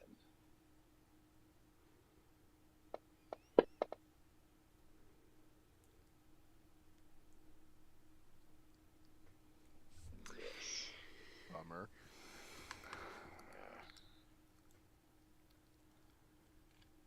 And that'll be it. Wait. How do you cast Firebolt? I'm an elf. Yeah, but aren't you raging? Oh yeah, that's a good point. I forgot about Oh. You can't Can you not cast cast anything. spells? You can't do Can't anything. cast spells Can't when you're like raging. that when you're Yep, raging. can't Right. concentrate. That's part of the. It's part of the deal. Yep, I forgot about that. Okay, that's My my bad. lawyer's on this. Yeah, Even though you I missed, I know. should just allow the miss to stay. But so yeah, you can't cast Yeah, Firebolt. all right. Well then, I guess I would be firing my longbow with the auto assassin. Just shoot your bow at him. I mean, he's kind of up on the stage, up near the stage, where he's not necessarily. I mean, he's Yeah. you can see him. And I mean, Well, it's- I'm standing up on the table, you know. Yeah. Plus, you just Bjorn's short. You can see right over him. Yeah.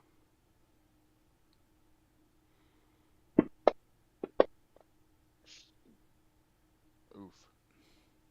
Despite all your rage, you still missed with an autumn This- at the autumn assassin. Oof. As the autumn assassin Oh, bobs so and this weaves man rattled and looks at you excited. and smiles and points at you and says, "He's coming for you too."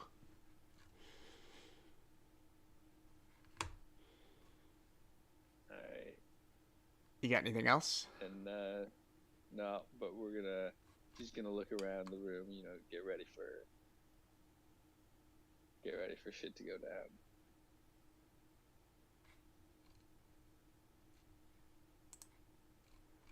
All right, before those guys go,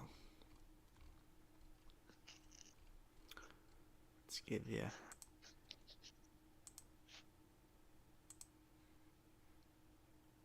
three more appear as they brandish blades and appear out of the crowd.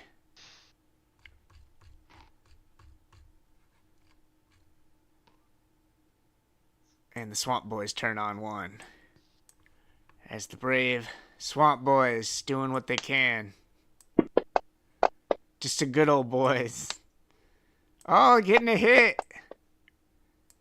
Chomping away. Giving them the claws. And a miss.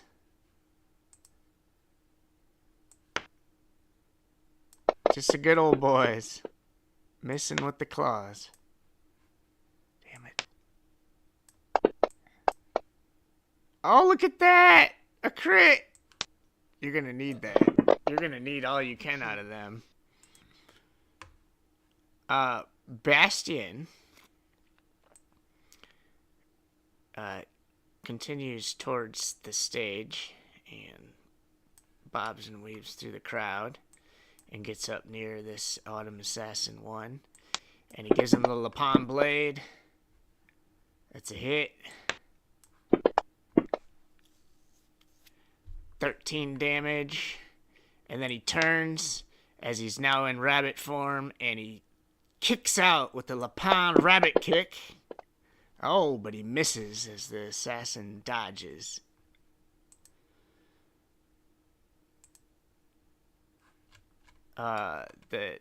The faction of what were recognized as Manhurt's followers, they see the chaos ensuing and the poisoned and staggering and dying leadership on the stage, and they get rebellious and they scream and they charge towards these soldiers, and they start attacking these soldiers. It's a hit as they plow into this unit of soldiers and smash them for 19 damage. Bjorn. It's getting crazy in here. It's getting crazy in here. Right? I am so tempted to magic missile those farmers, but I'm not going to do that. I am instead going to upcast Hold Person as a 3rd level spell. So I'm going to mark it 0. And I am going to attempt to hold Assassin 2 and 4. These two guys over here. See if they make their saves. 1 success and 1 failure. Alright. So Autumn Assassin 4 is not paralyzed. Number But two number 2 is. held. What's he Yep. get a? Does he get a save on his Right now, turn? yep, at the end of his turn, he can make a Wisdom saving throw, DC 15. What happens if he gets attacked? Nothing. He's still paralyzed. Okay. He has to make his Wisdom saving throw for hold person. Did you put the paralyzed effect on him? Yep. Yeah, there's no shaking him awake, or you could break my concentration. That's the other way. Okay. Do you have any other actions? Nope, that's my turn.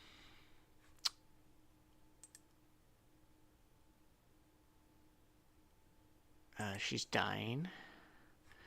Elizabeth Crest is going to move up here and pull out a dagger and goes to work on the Autumn Assassin. Like a Crest will. She misses with that, and then she is going to disengage and skip away and heads towards her dad. Pakal is dying on the stage. Who's these? Farmers Locals number 2. These are just... Where the fuck are they? I don't know. These are just crowds. Some of these in the crowd are trying to... They start piling towards the door. These people start moving kind of this way. Away from the violence. Or so they think. Zog's kind of... She turns and looks and sees this held one. And she's a Murloc. She's no stranger to these kind of fights. She comes up, she bites the Autumn Assassin like a good little Zog will. And then she gives him the claws. Yep. That a girl. The Crust Soldier unit turns on these Manhurts rioters and strikes out with their spears. They ain't fucking around now. All bets are off when Lord Crust is lying dead on the stage. And they just lay into these villagers. Soldier Unit 2 is right. Where are they?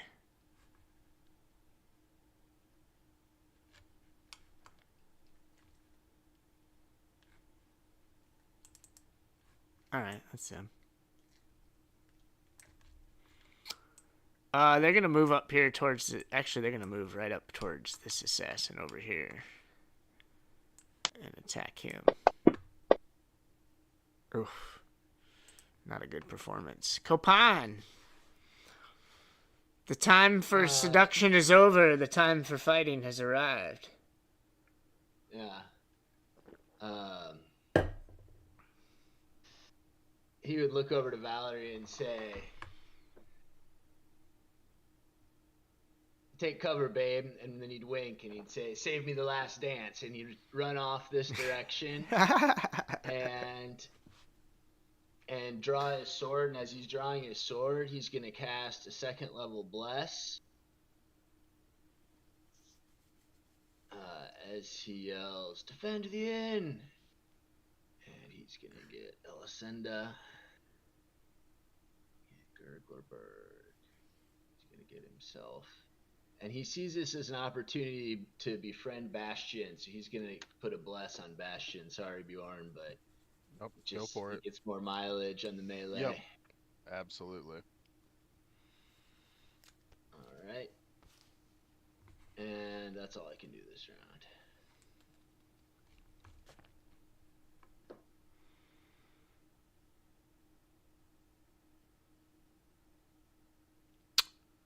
This isn't the real Barristone. I can't use this guy. We'll just get him out of there. Barristone was not in the room at the time. The script got changed. Yeah. This guy's dying on the stage. Okay, Autumn Assassin 1. He's gonna turn. He's gonna look at you, Gurgleberg. And he is going to... Bring it, bitch. He's gonna swing his deadly, deadly short sword at you. And he hits. And as he hits you, you feel it sting. And obviously there's poison on this blade. But you save for it. Nice blast. So you only take half damage. Ooh. As you take 14 damage. Ouch. As you do, you may not know, but Elisanda knows that the Autumn Assassins are renowned for their use of poisons. It's alright. So the first attack hits, and then he turns towards Bastion. And he misses with that. And then he pulls out a dagger. And he stabs at Mama Hedgehopper. Oh no, but he rolls a 1. This Mama Hedgehopper dives away. Autumn Assassin 2 is held, I believe. Yep. Yep, he's paralyzed. So he gets his save now. DC 15. Yep, DC 15 wisdom save. Wisdom save. Alright. She failed again, so Alright. Beautiful. still paralyzed. Autumn Assassin 3.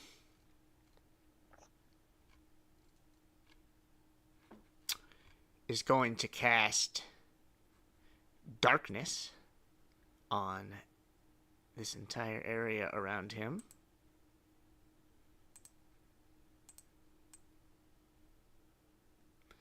And of course these guys have blind sight, so you all will get some disadvantage in that circle of darkness, and he won't.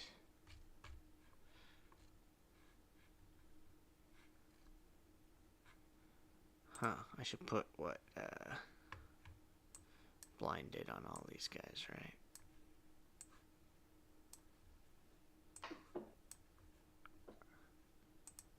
These guys are nasty. Mm-hmm. Then he's going to use his bonus action to stabby stab one of these swamp boys with the dagger. And he hits. Poor swamp boys.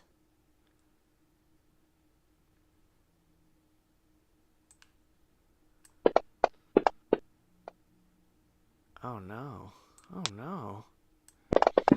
He takes the poison dagger for 23 damage as that swamp boy staggers and almost falls. Alright, Autumn Assassin 4 is going to hop up. He's going to run up towards you, Elisanda. He's going to say, it's time for you to die. And hit you with the short sword.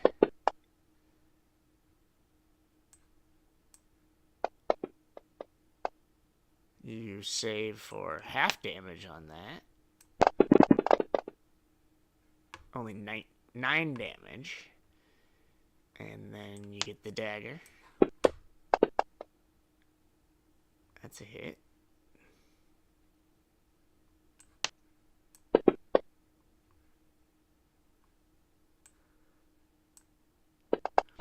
Save versus the poison on that dagger. Ooh, only half damage.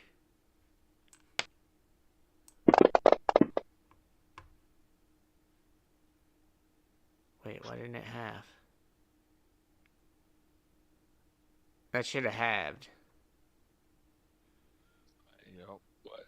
13 back. 13. And 14 back. 14 hit points back. 14 back. Yeah. 14 back, Elisanda.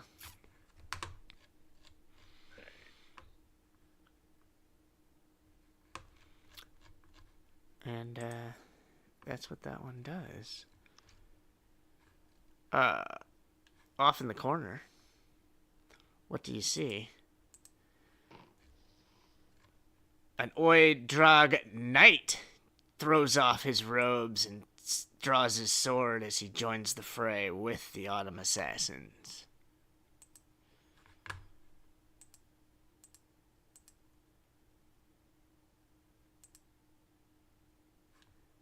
These revelers kind of like push into this kind of stairwell as they try to escape, which might loosen up the rough terrain at least a little bit in this area. These revelers try to get out of the darkness and run this way.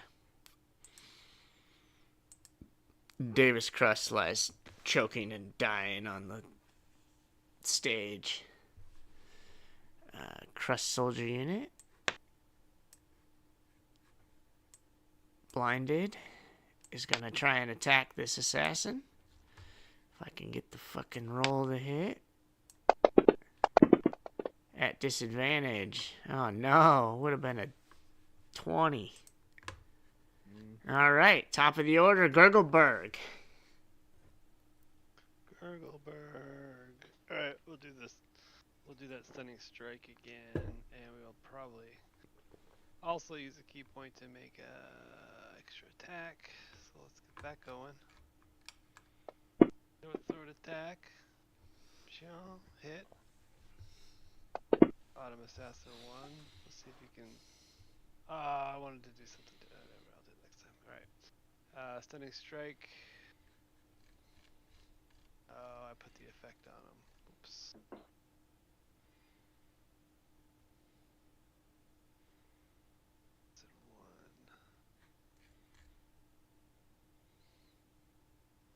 It's not stunned. Alright, let's do the. There we go. There it is.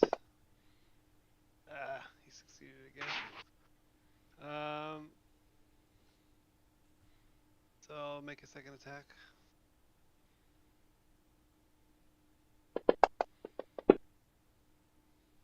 It's another hit. Do a little bit of damage. And we'll make our 2 unarmed attacks.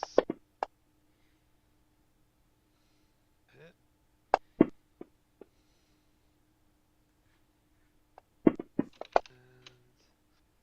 he's resisted all this stuff. But does some damage to him. Bad. Chipping away at him. Yeah. There's only 4 of them. That's my turn. Oof, I know. Mama Head Chopper swings away. Misses. Elisenda.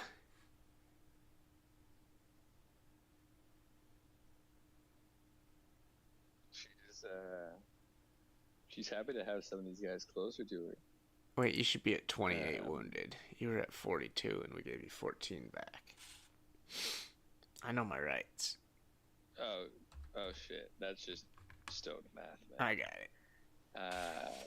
Alright. We're gonna pull out the big old sword.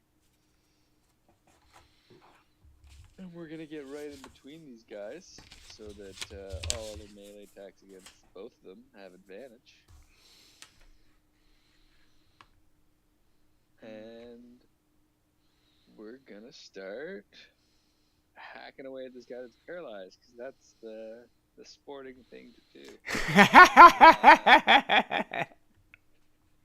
And I'm gonna do it recklessly. That's what a lady would do. You don't get any benefit from reckless because you'll already get advantage. Yeah. Paralyzed. So you probably shouldn't do it. Oh, really? Yeah. Yeah. Because it's just going to give get everybody double advantage against you. Get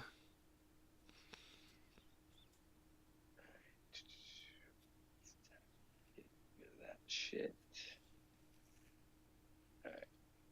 Any attack that hits the creature is a critical hit if you're within 5 feet of him. Nice. Nice. So double your dice rolls. No, it won't. I think it works, doesn't it? Does it? Didn't we test it once? Try it. I don't know. You can always just roll a couple more dice. Sure.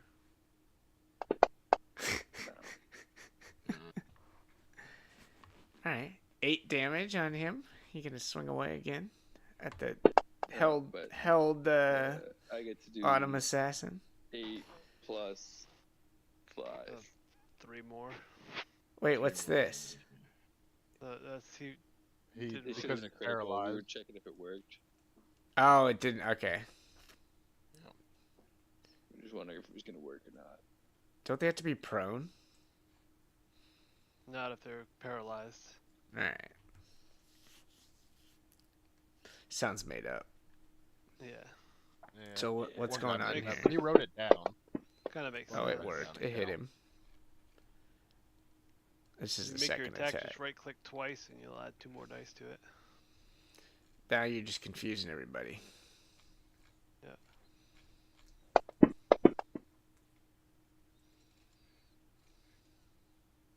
Nice. Terrible rolls.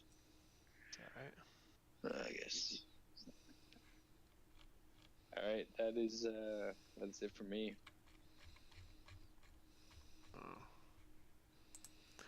All right, Swamp Boys. Fighting blind, not giving up.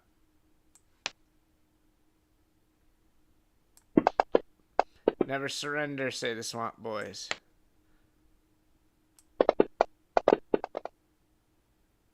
Still missing.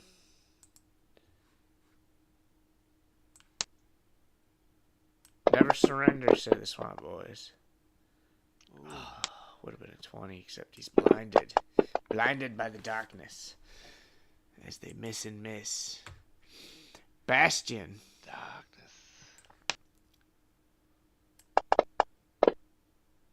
Gives him the blade. It's a hit. Bless.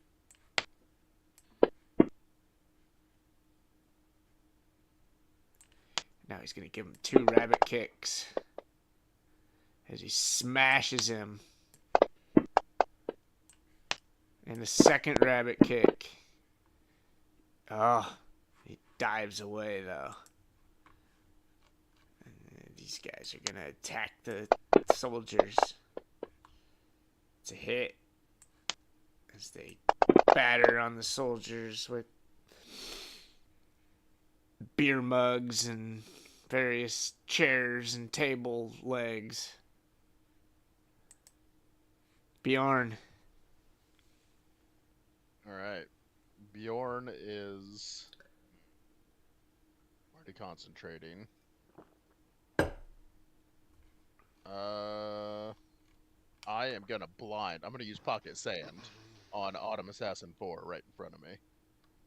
I am pretty sure that's not. I just lost it. Pretty sure that's not a concentration spell.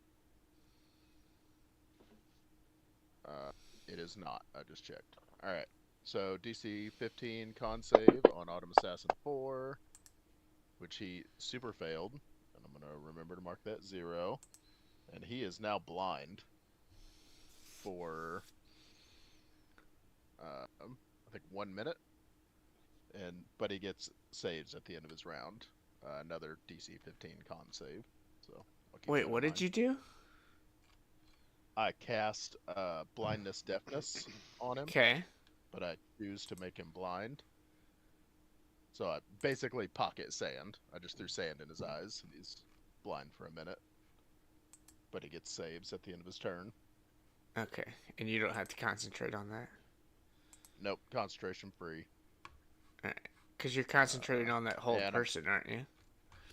I am. No bonus action, so that's my turn. Okay. Gold Meadow's just gonna slide away. She is up here on the stage dying. Elizabeth Crust ducks down and reaches into where her father had stored some of his equipment, and she pulls out the Crust family spear and turns and moves towards the assassin.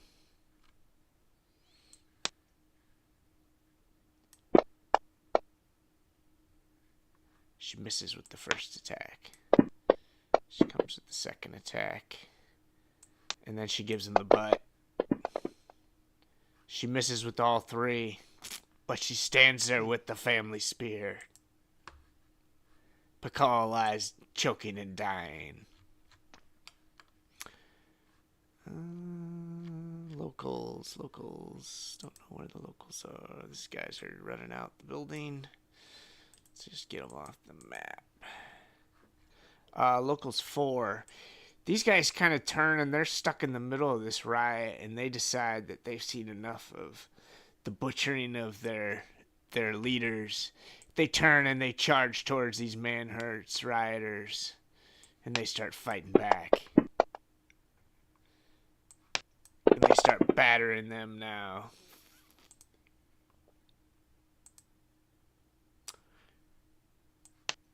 Zog attacks this assassin. Oh, I thought that was a hit. Forgot I made those guys OP. She gets through, though. Bites him for 5. Not sure why he's not resisting that one.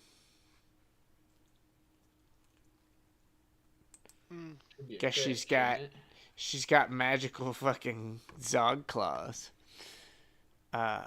Crust Soldier my Unit attacks 1. are magical too. I don't know why Yours are good. Zog's. Hers aren't supposed to be magical. I don't know why her attacks are good. Maybe because he's held? I don't know. I thought the only reason that it was resistant was the uncanny dodge. Oh, that might First be. attack thing. I didn't know if that's coded or not. Maybe it is. I don't know. Let me look at them. Anyway, these guys are going to attack.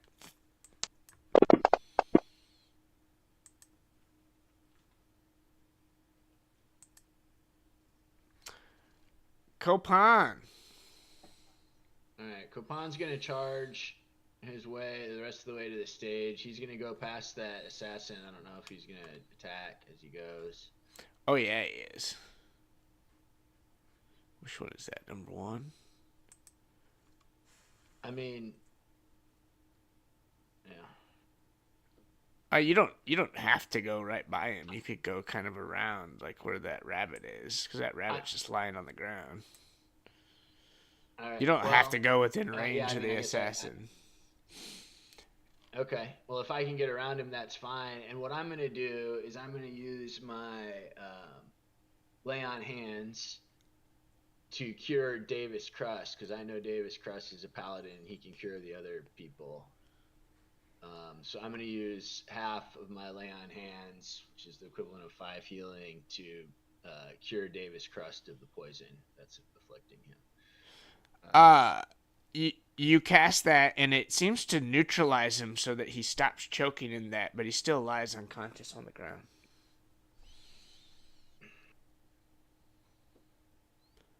It appears that he's not dying though anymore. He's kind of like he's reached like a neutral stage, but Better.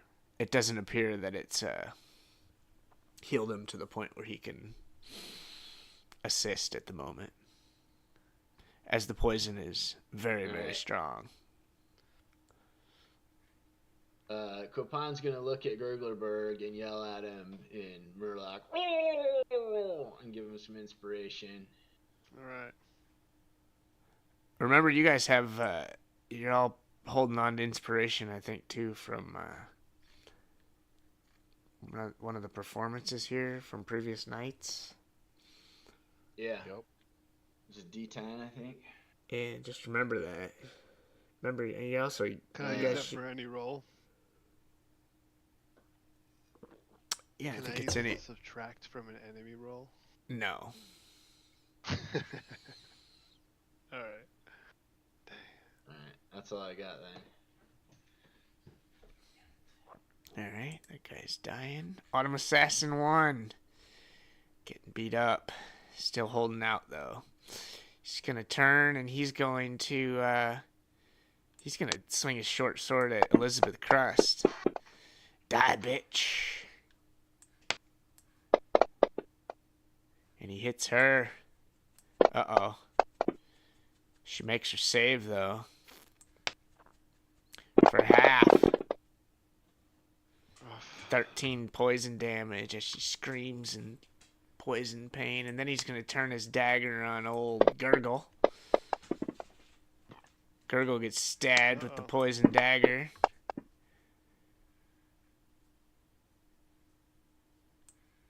See if we make the save.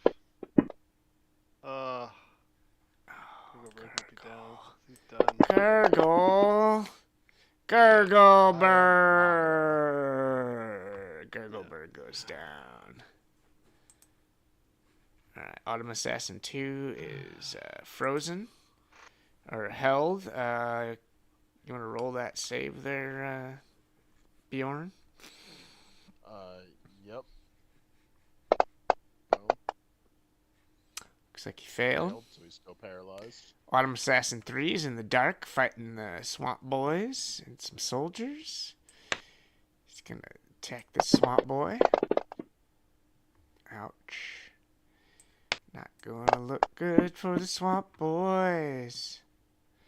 Not going good for the swamp boys. Shouldn't we let the held assassin just sit there held and kill the other ones that are active? I know the crit is appealing, but just a thought. But he's not gonna be held forever either. The swamp boy just went down dying, and he turns on the soldiers with the dagger.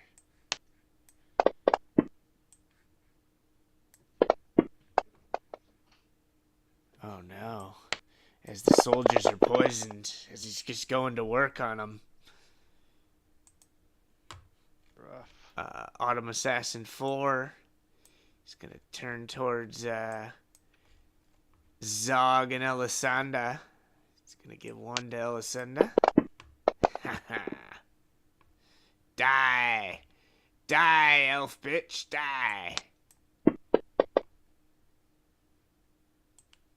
Whoa. Let's see if that poison gets you. Only a little bit.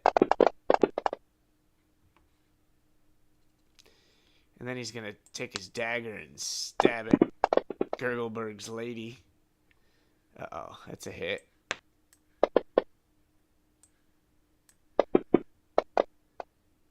Oh no. Oh no. She gets poisoned too. Oh no, and she falls dying. This knight enters the field, and he goes charging forward. Yeah.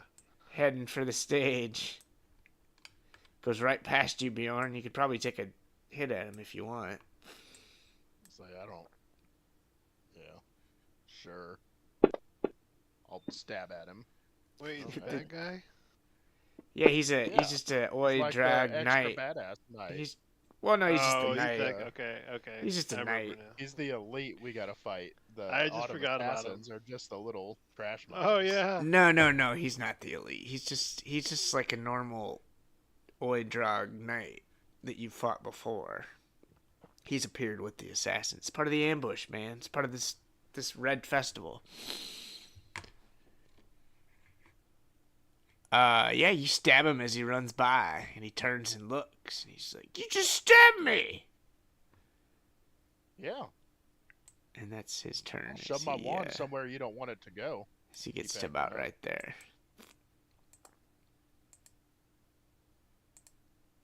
Shove my wand where the sun don't shine and click the button on the end.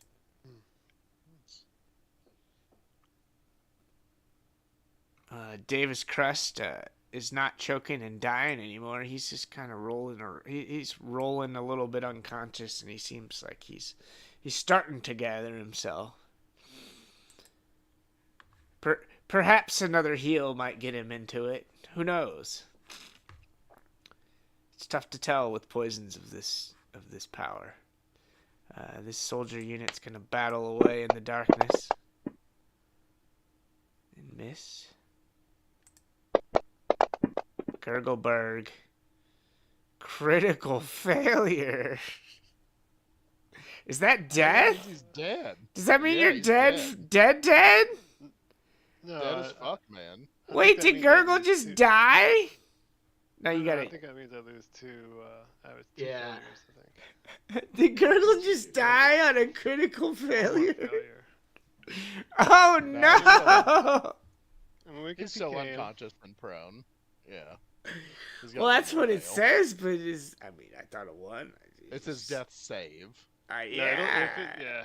It But if says you look on his critical. character sheet, it If you look on his character sheet, it has his death save tracker on there. It sounds Should be made shit, up. too. Alright, head Yeah. chopper. I'm pretty sure that's what happens. But anyway, you can if you want. Yeah, I think No, so. I'll say he's still alive. Critical failure. Ella said that.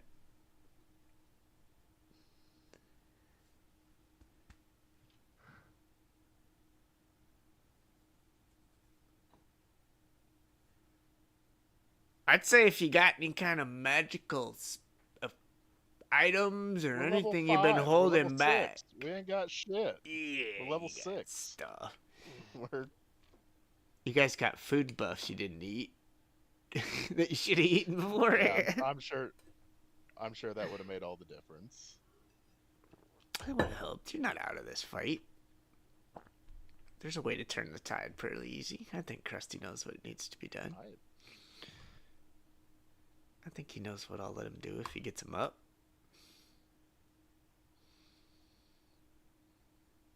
Go Bro's gonna pull some shit if he gets up. Right. I got a surprise.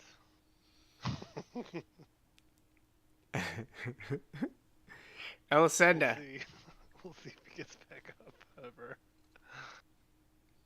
Scott's muted. Scott. We can't hear you. Uh-oh. Did we lose Scott? Christ, I was talking this whole time. Just fucking throw that. Yeah, so, man, I think I'm going to disengage from this person and You don't have to disengage from that one. You do have to disengage from number 4. Well, number 2 is held. Oh yeah, I know that, but I mean number 4. This is all difficult terrain.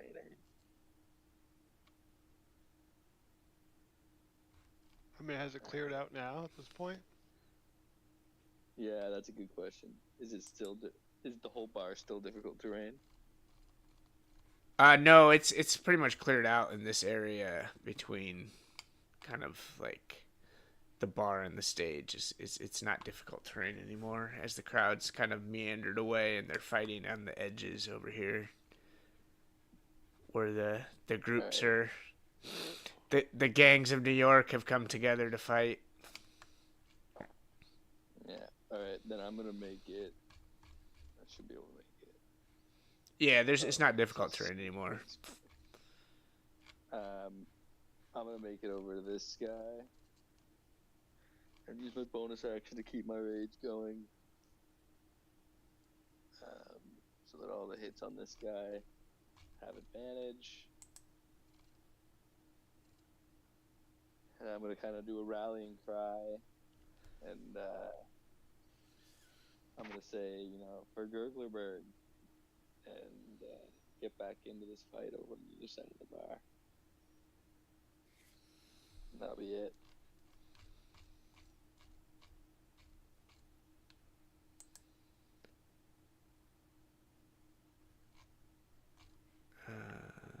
This guy's dead. Sorry, Swamp Boy's Boy. dying. Yeah. Well. So there's just one Swamp Boy left. Yeah. Yeah, that's it. It's terrible. It's been a rough time. He's gonna stand and fight though. To the end. He turns to you and he shouts, "To the end!"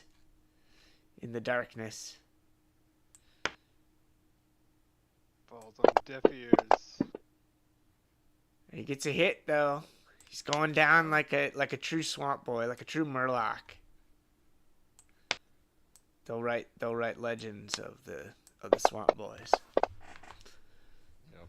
Who brought the people, the Murlocs and the humanoids together with their music. Bastion is going to go to work on this assassin. He's gonna miss with that, but he's gonna give him with the rabbit kick. Did you say he has advantage? Okay. Yeah. It Yeah. sure does. That's why I ran all the way over here.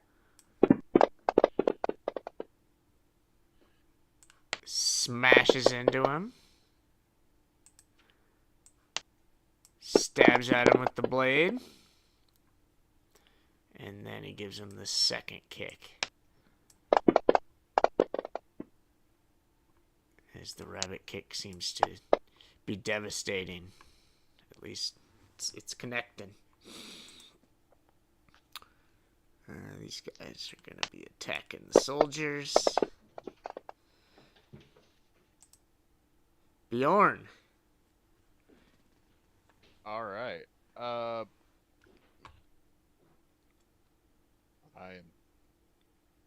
have a few bad ideas, but they're bad ideas. Part of me wants to cast a hypnotic pattern, but there's nowhere good that'll get all the people I want it to. So, I think you have these two guys held. I mean, one guy's blinded and one guy's held. Yeah. Well, I don't think you can. Isn't hypnotic pattern a concentration spell? It is. That's the risk, because I would have to drop concentration. And hope to get him in the new one. And there's not enough like other people there on his side in the area to make that worth it. So instead, I am. Fucking guy. Yeah, actually, that is a fantastic idea. I am gonna. Yeah, I'm gonna magic missile this Autumn Assassin 1. I'm gonna burn a first level spell slot. See if I can finish him off. I am the murderer of the naked halfling inn anyway. Yeah, why don't you get that hot little wand out? Boom. Nice. Boom. Nice. Boom.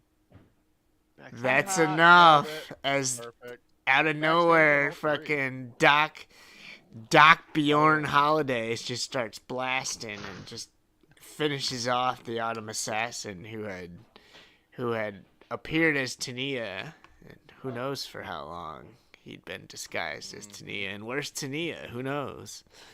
Probably dead. Probably. But you know who is dead? Autumn Assassin 1 just fell to the hot little wand that gnome seems to have used to murder many different creatures now. Yep. I'll blow on the end of it like it's smoking, like a gun, and then. Hers is done. Elizabeth Crust is gonna turn, and she's gonna vault towards this knight. She's gonna give him the Crust family spear. I thought I coded her. Damn it. I didn't code the damage right. I thought I did. We'll just double that. And second attack. It's a miss.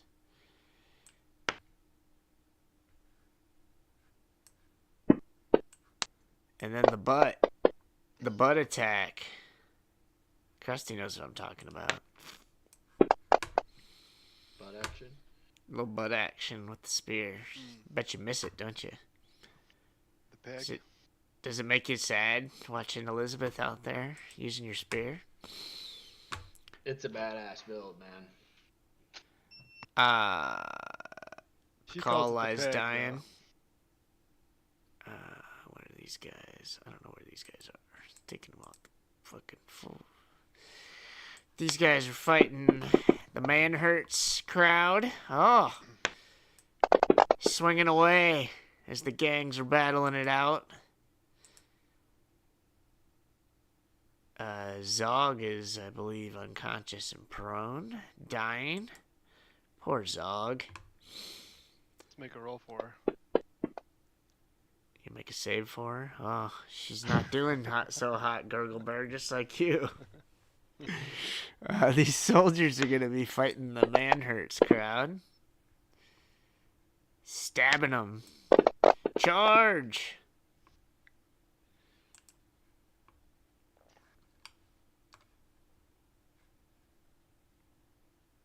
remember where those guys are. Copan.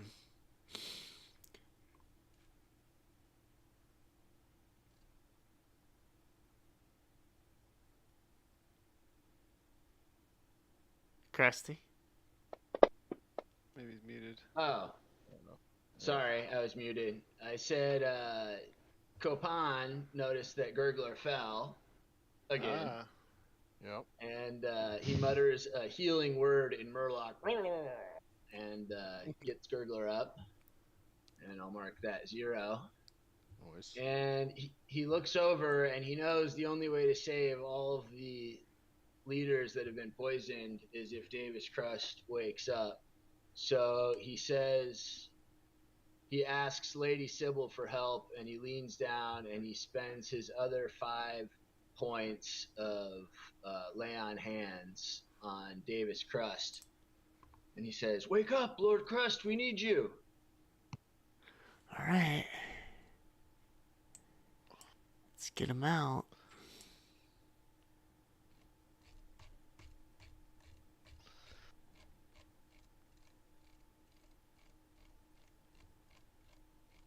Where did it go?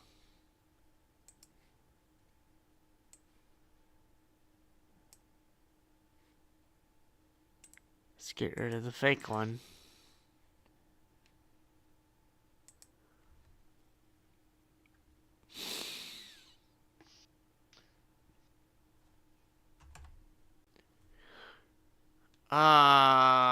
Can you control him? Sure. I mean, can you There's take something control of there. him right there? Yeah, I got him. Uh-oh. All right, well, he's gonna be last in the initiative then. He's got 5 hit points, and he lies on the ground. That's all it needs. Right. He has all of his spell slots. He does not have any of his armor on, Krusty, and he does not have his spear, as his daughter has it outside there. But everything else is in play. He doesn't have his axe either. No. Krusty's like, I'm not worried. He's gonna be having to heal people, man. He's got to save some lives here. Yep. All right. Autumn Assassin 2 is held. Let's get the. Can I get a roll there, Bjorn? Yep, I Shouldn't- rolled it on the wrong person because I'm a dumb boy. That still would have been a failure. I think a 5 isn't gonna happen for him. Shouldn't Davis Cross grab like the leg of a chair and just smite somebody and just delete them? I mean, Good. that'll be the option on his turn if he wants to do that. Just want to throw that out there. I mean, yeah, it'll do like 1d4 damage plus his strength plus, whatever. Smite However damage. many smites Smite however damage. many spites that Krusty's gonna pile on to smashing one of these assassins. This assassin though is going to attack the remaining swamp boy who's alive. And he's not gonna be alive for long. As down goes that swamp boy, as both of them are gone. And then he's gonna turn on these soldiers.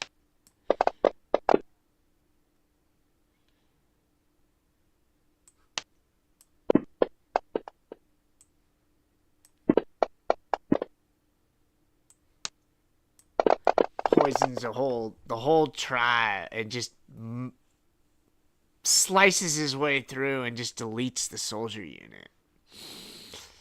These boys came to play. Autumn Assassin 4 now has this. What is this now? The blinded thing, and this lasts for a blinded. minute. But he gets a save Yep. at the end of the round. But he's still blinded. But he can still. Yep. He can still do things. He's gonna move towards you, and he's gonna try and stab you. Alright, he can try. And he misses with the Misses. 1 on that one, and then he's gonna try and give you the dagger.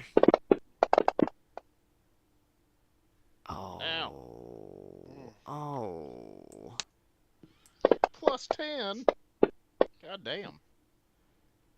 You did succeed on your concentration, but let's see Did. how you feel about the poison. Succeed. Yeah. Only half damage. Shit, that may still kill me. Only half damage.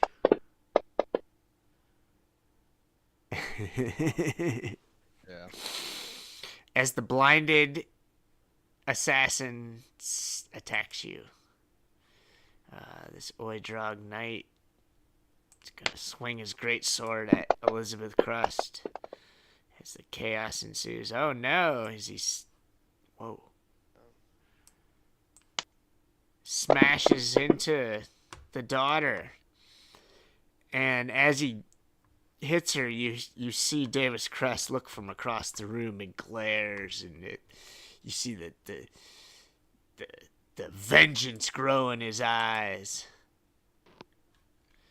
From behind the bar, another Oidrog sheds his disguise and comes rolling out as a knight appears. That Autumn Assassin 4 should have got a save for blindness, Oh yeah. which he succeeds on, so he's no longer blind. All right. I like it. He's gonna need to see once that fucking paladin gets up. Things are gonna get ugly for my Autumn Assassins, I fear. Alright, this unit got deleted. We shall not see their like again. Well, there he is. He's lying on the floor. He's gonna stand up, I imagine, and start dispensing justice. Yeah, he's a little disoriented. He looks over at Hope and he says, "Hope, good God, what are you doing? Take cover." And he looks and he sees Pakal, and he knows that he's choking out, and Pakal can probably help with the other people too. So he's gonna do a lay on hands on Pakal too. He's gonna use 10 of his points. He's got 60 to kind of try to do a super heal poison cleanse on him. It seems to stabilize Pakal and brings him kind of wearily awake, but it's probably going to be at least a round or so before Pakal is able to contribute. No. I don't know. I'd charge over there, but with no armor and 5 hit points, I'll probably get murdered before my next turn.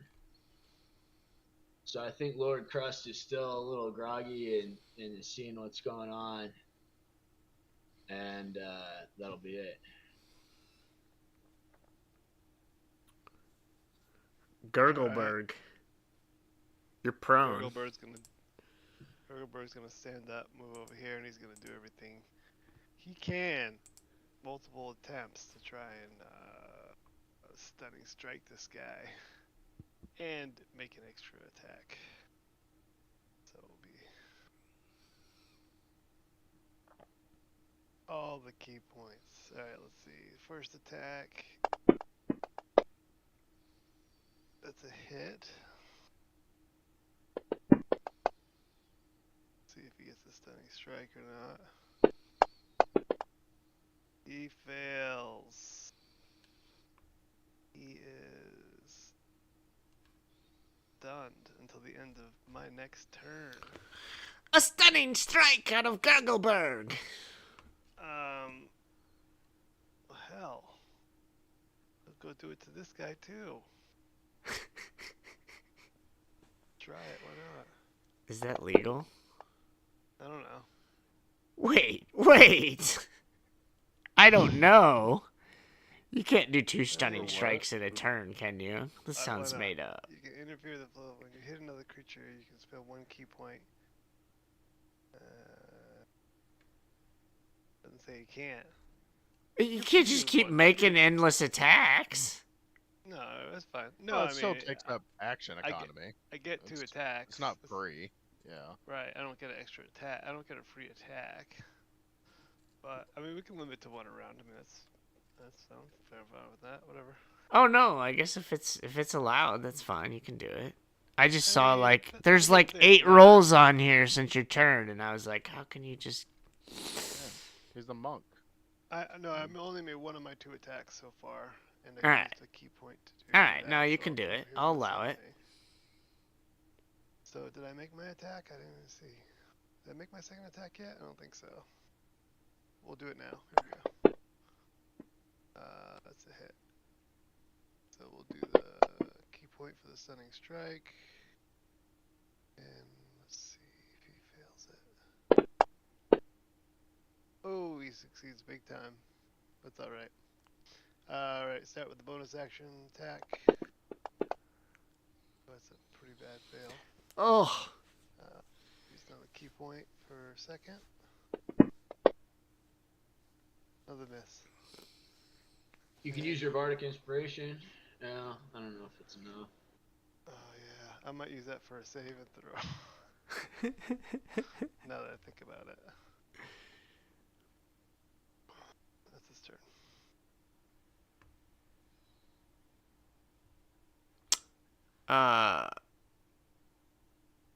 Mama Hedgehopper's gonna run over and try and help Pakal gather himself.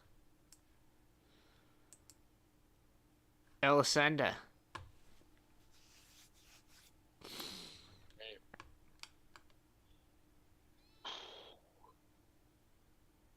I think I've got to lead the charge. I think the soldiers won't be too bad to deal with. So I am going to go get Bjorn's back here. Probably a good idea. I'm gonna pass by the OE Drive Knight 1, but I guess they are stunned, right? So they don't get to make an attack of opportunity. Yep. And then I'm gonna come up. Say, oh no, you don't. You don't get to attack Bjorn. And I'm gonna go in for big swing. Nice. Hell yeah. That feels good. It Chop feels him in good. half. Oh Oh, shit. that's good damage too. Damn. Good damage. Smashed So, into my attack Autumn you, Assassin attack you, 4. we're gonna snarl at this assassin in a wolf-like fashion, and then we're gonna attack again. Oof. You'll have to see it.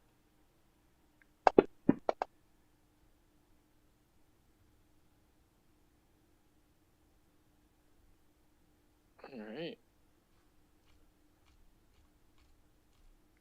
That's it for me.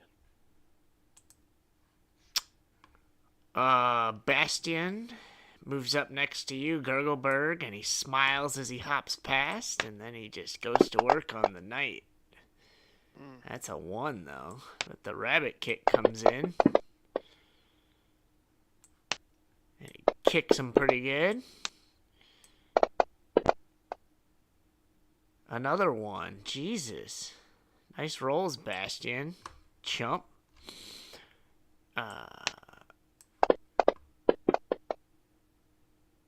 The Manhurts mob misses. Bjorn. The assassin has targeted you for your blindness spells. Yep.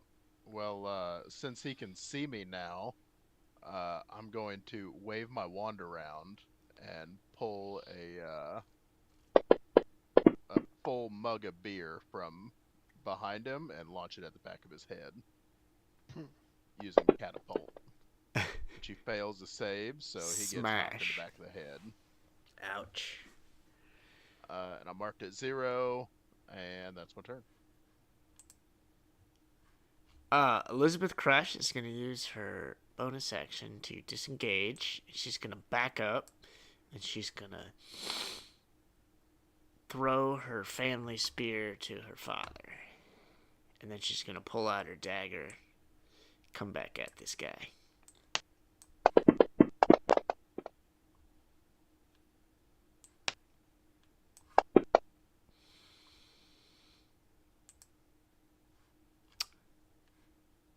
Pikal, this is his first weary turn as he gathers himself, and it appears he will have, he shall be himself here in a, one turn. And he sits there kind of gathering as his wife helps him get his wits about him. Ah, I've been poisoned! It was in the wine! The locals have joined with the pro-crust crowd attacks the rioters. I mean, Zog is dead. We're just saying at this point. She's done. Too many turns. Rough. How do you feel about that? I don't know. She went down fighting. Yep. What a brave Murloc lady. So you probably saw her in the afterlife for a little bit before you came back. Copan. Copan is going to look to the rabbit leader, and he's going to spend a second level slot and cast Lesser Restoration, which can remove a condition that afflicts the target to remove the poison. Okay. From him. I will put him at 2 hit points as he lies. He's no longer choking and dying. He's now kind of, he's awake and looking around, but he's going to, again, take a turn to gather himself before he's able to participate. Do you have any other actions? From there, Copan is going to use some movement to come down here. Is this still difficult terrain, did we say, or is it cleared No, out? it's cleared out. It's pretty open now, as most of the crowds have kind of moved to the other parts of the bar, and lots of people have rushed out in the chaos.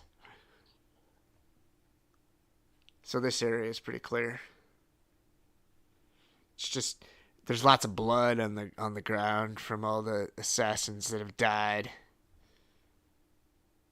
Well, the assassin that has died. And I guess the soldiers and swamp boys that have died. And Zog. Dude, I didn't hear shit. My connection's all fucked up. I'm just gonna move over here. Okay.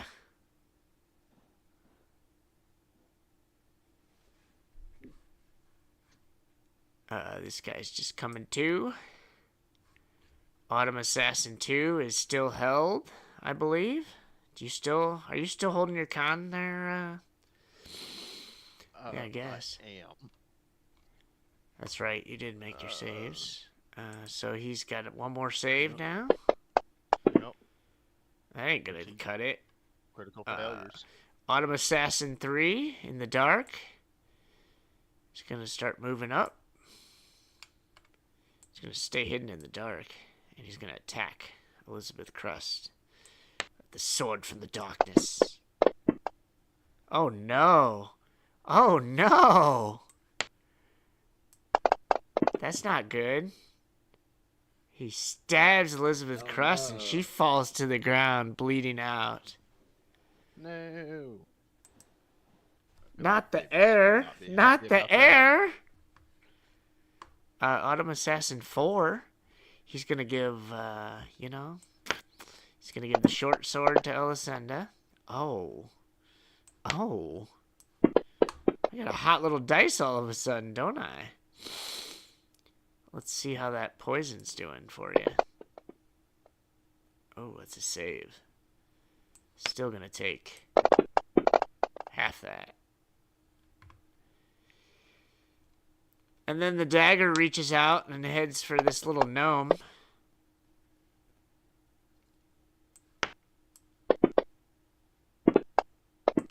Ow. And let's see if that poison's going to have an effect on you. Well, you did save. I'd say that's still gonna kill me. but you're still gonna Not get nearly enough hit half points. that. Yeah. No, you didn't die, but you lost Oh, your. I did die somehow. But your I have 4 hit points left. the hold No person longer on Autumn Assassin concentrating. 2 has now lifted as he is free.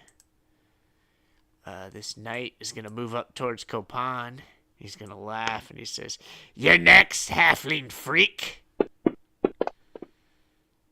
And it's a swing and a miss in his second attack. That one's a hit. As he smashes into you with the great sword for 8 damage.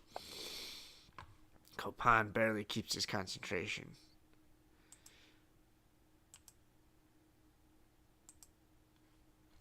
This second knight. Oh wait, that guy couldn't have done that. He was held, wasn't he? Or he was. Yeah, Odrag Knight 1 was stunned. He was stunned. How long did the stun last? I think. Was it 1 turn? I don't actually know. Gurgleberg, how long does your stun last? Till the end of my next turn. Okay, Yep. so he couldn't do that. So you get those hit points back there, Copan. Oh, I get those hit points back? Yeah, because that guy was stunned. Nice. So this guy's not stunned, and he is going to... He's going to attack Bastion, the great sword, as this big old rabbit needs to get chopped.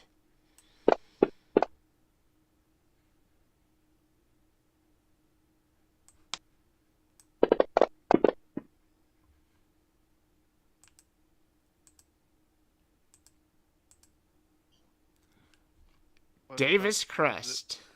Oh, they don't do poison damage, those guys. No, they're just What's just up? regular knights. Jesus, my fucking...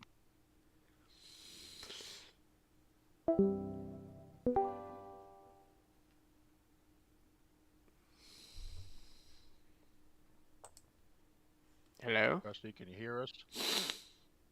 Maybe. Nothing. I We can't can hear. kinda hear you. We can't hear you, I can. Krusty. I can barely hear you guys. Yep, I can hear you now. Just fine now. Yeah.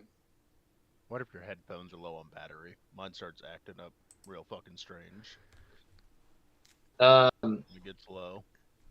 Hello, I can hear you now, kind of. I don't know what the fucking deal is. Davis Crust is going to curse the Autumn Assassin 3 and say you'll pay for what you've done. He's going to come up here and he's going to cast his Vow of Enmity on him with bonus action. He's gonna have and disadvantage he's because going- it's dark. He's in the darkness spell. Well, Vow of Enmity gives advantage, so it'll be flat. And he's gonna attack with the spear. Oh, they're So- both 19. Nice. Okay, yeah, it shouldn't have been an advantage, but it's fine.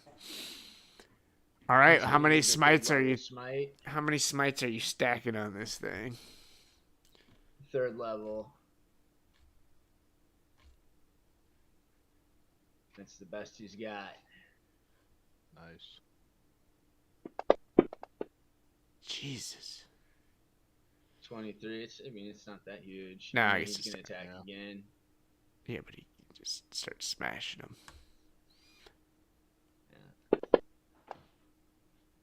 Oh. He misses. Oh, a 2. A 2 when he needs to hit. Then the butt, or you got a something bonus Copan? action. Copan is gonna use his reaction to cast Silvery Barbs on that roll. I think I can Ooh. do that, can't I? I mean, can you? I believe so. Yeah. And give Davis Crust a reroll. So he's gonna go mark it 0 on that 1st level slot. And Lord Crust is gonna attack again or reroll his attack.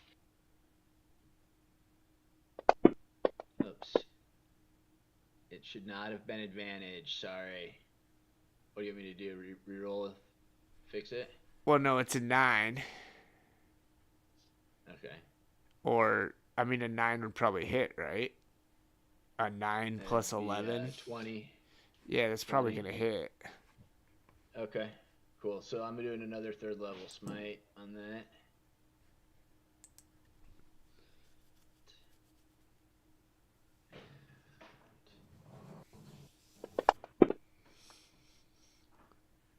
$32 damage on that one. And that's all I got because I used my bonus action for Vow of Enmity. You just smashed him pretty good, though. You did like 50 points of damage to him.